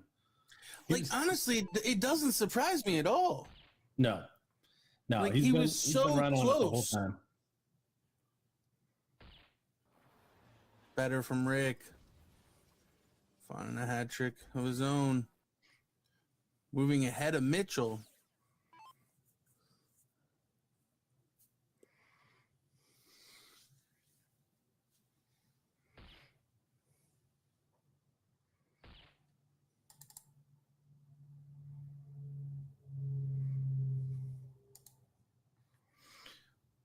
Low ton. Just on the outside with that third.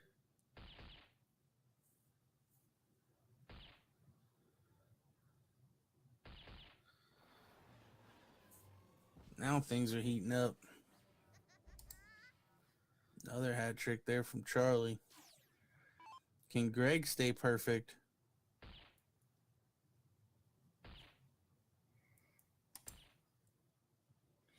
There it is. Hat trick central. Greg on the 10 darter.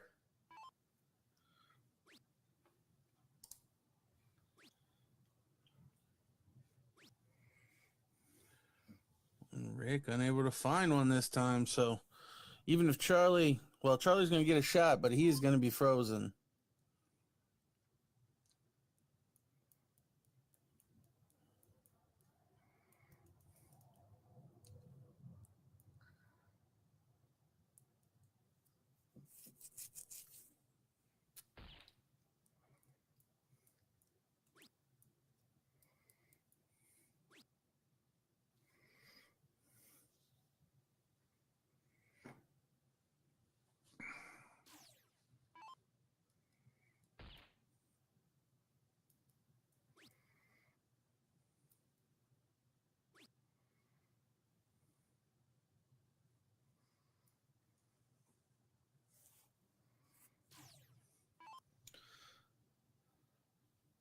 51 for 10 dart leg.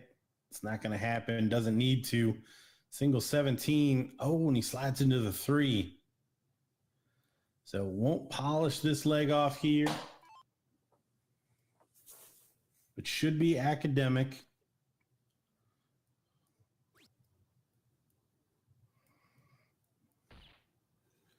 Rick just really fell off in this one. Only 4 out of 12.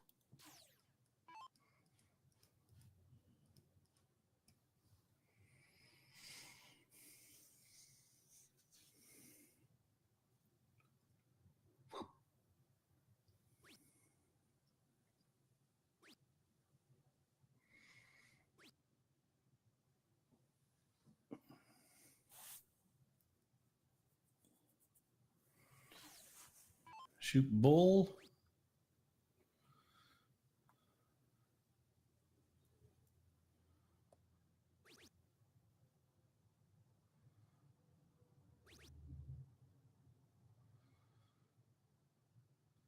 Charlie does get down to 1.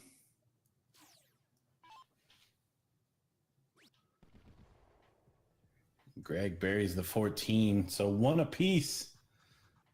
So court coming in for these two teams. Deciding leg in the first set.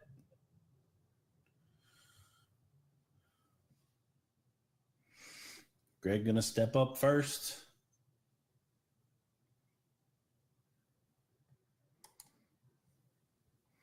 And he's in that bullseye.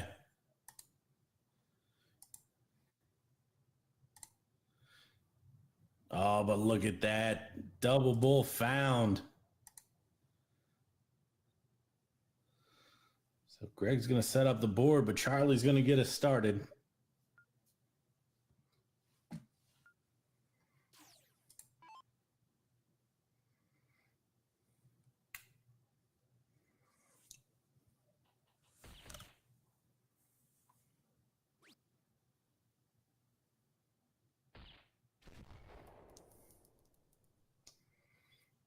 Charlie putting in a low tone.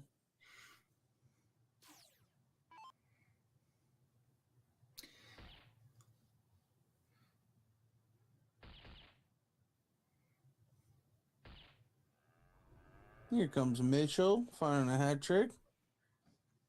Great shot. What Rick are we going to get this time?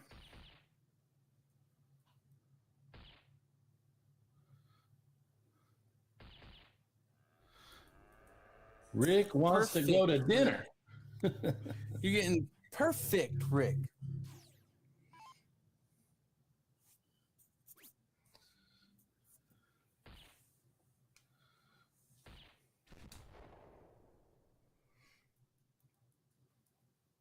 Glad to see Greg giving a good account of himself this time around.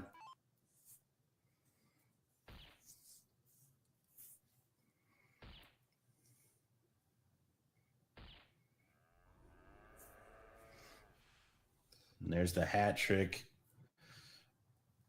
from the man going first.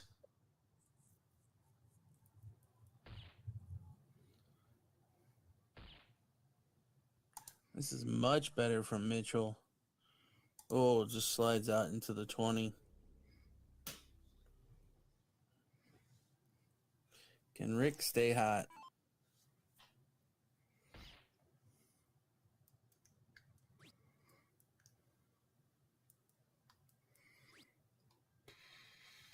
Only 1. Leaves the door open a little bit for Greg. If we can put in a hat trick here to move ahead of Rick.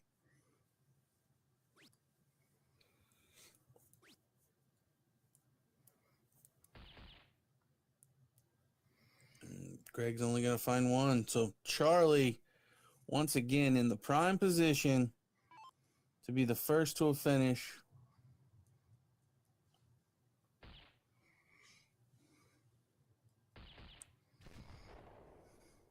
He does leave a finish. Not the easiest finish, but not the hardest. Yeah, pretty straightforward in this format. Ooh, Mitchell G'ing himself up. A little snarl.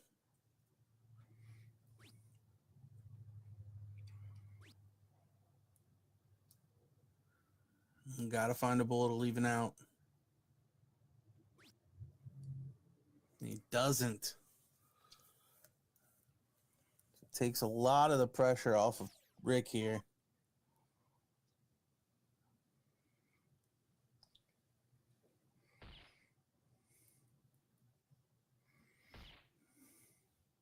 And Rick's going to walk through with a huge hat trick.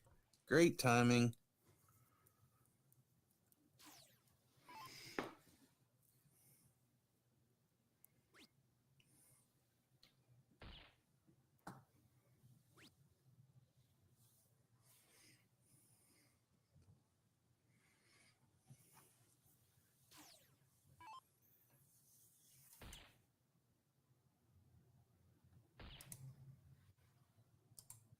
Triple 13.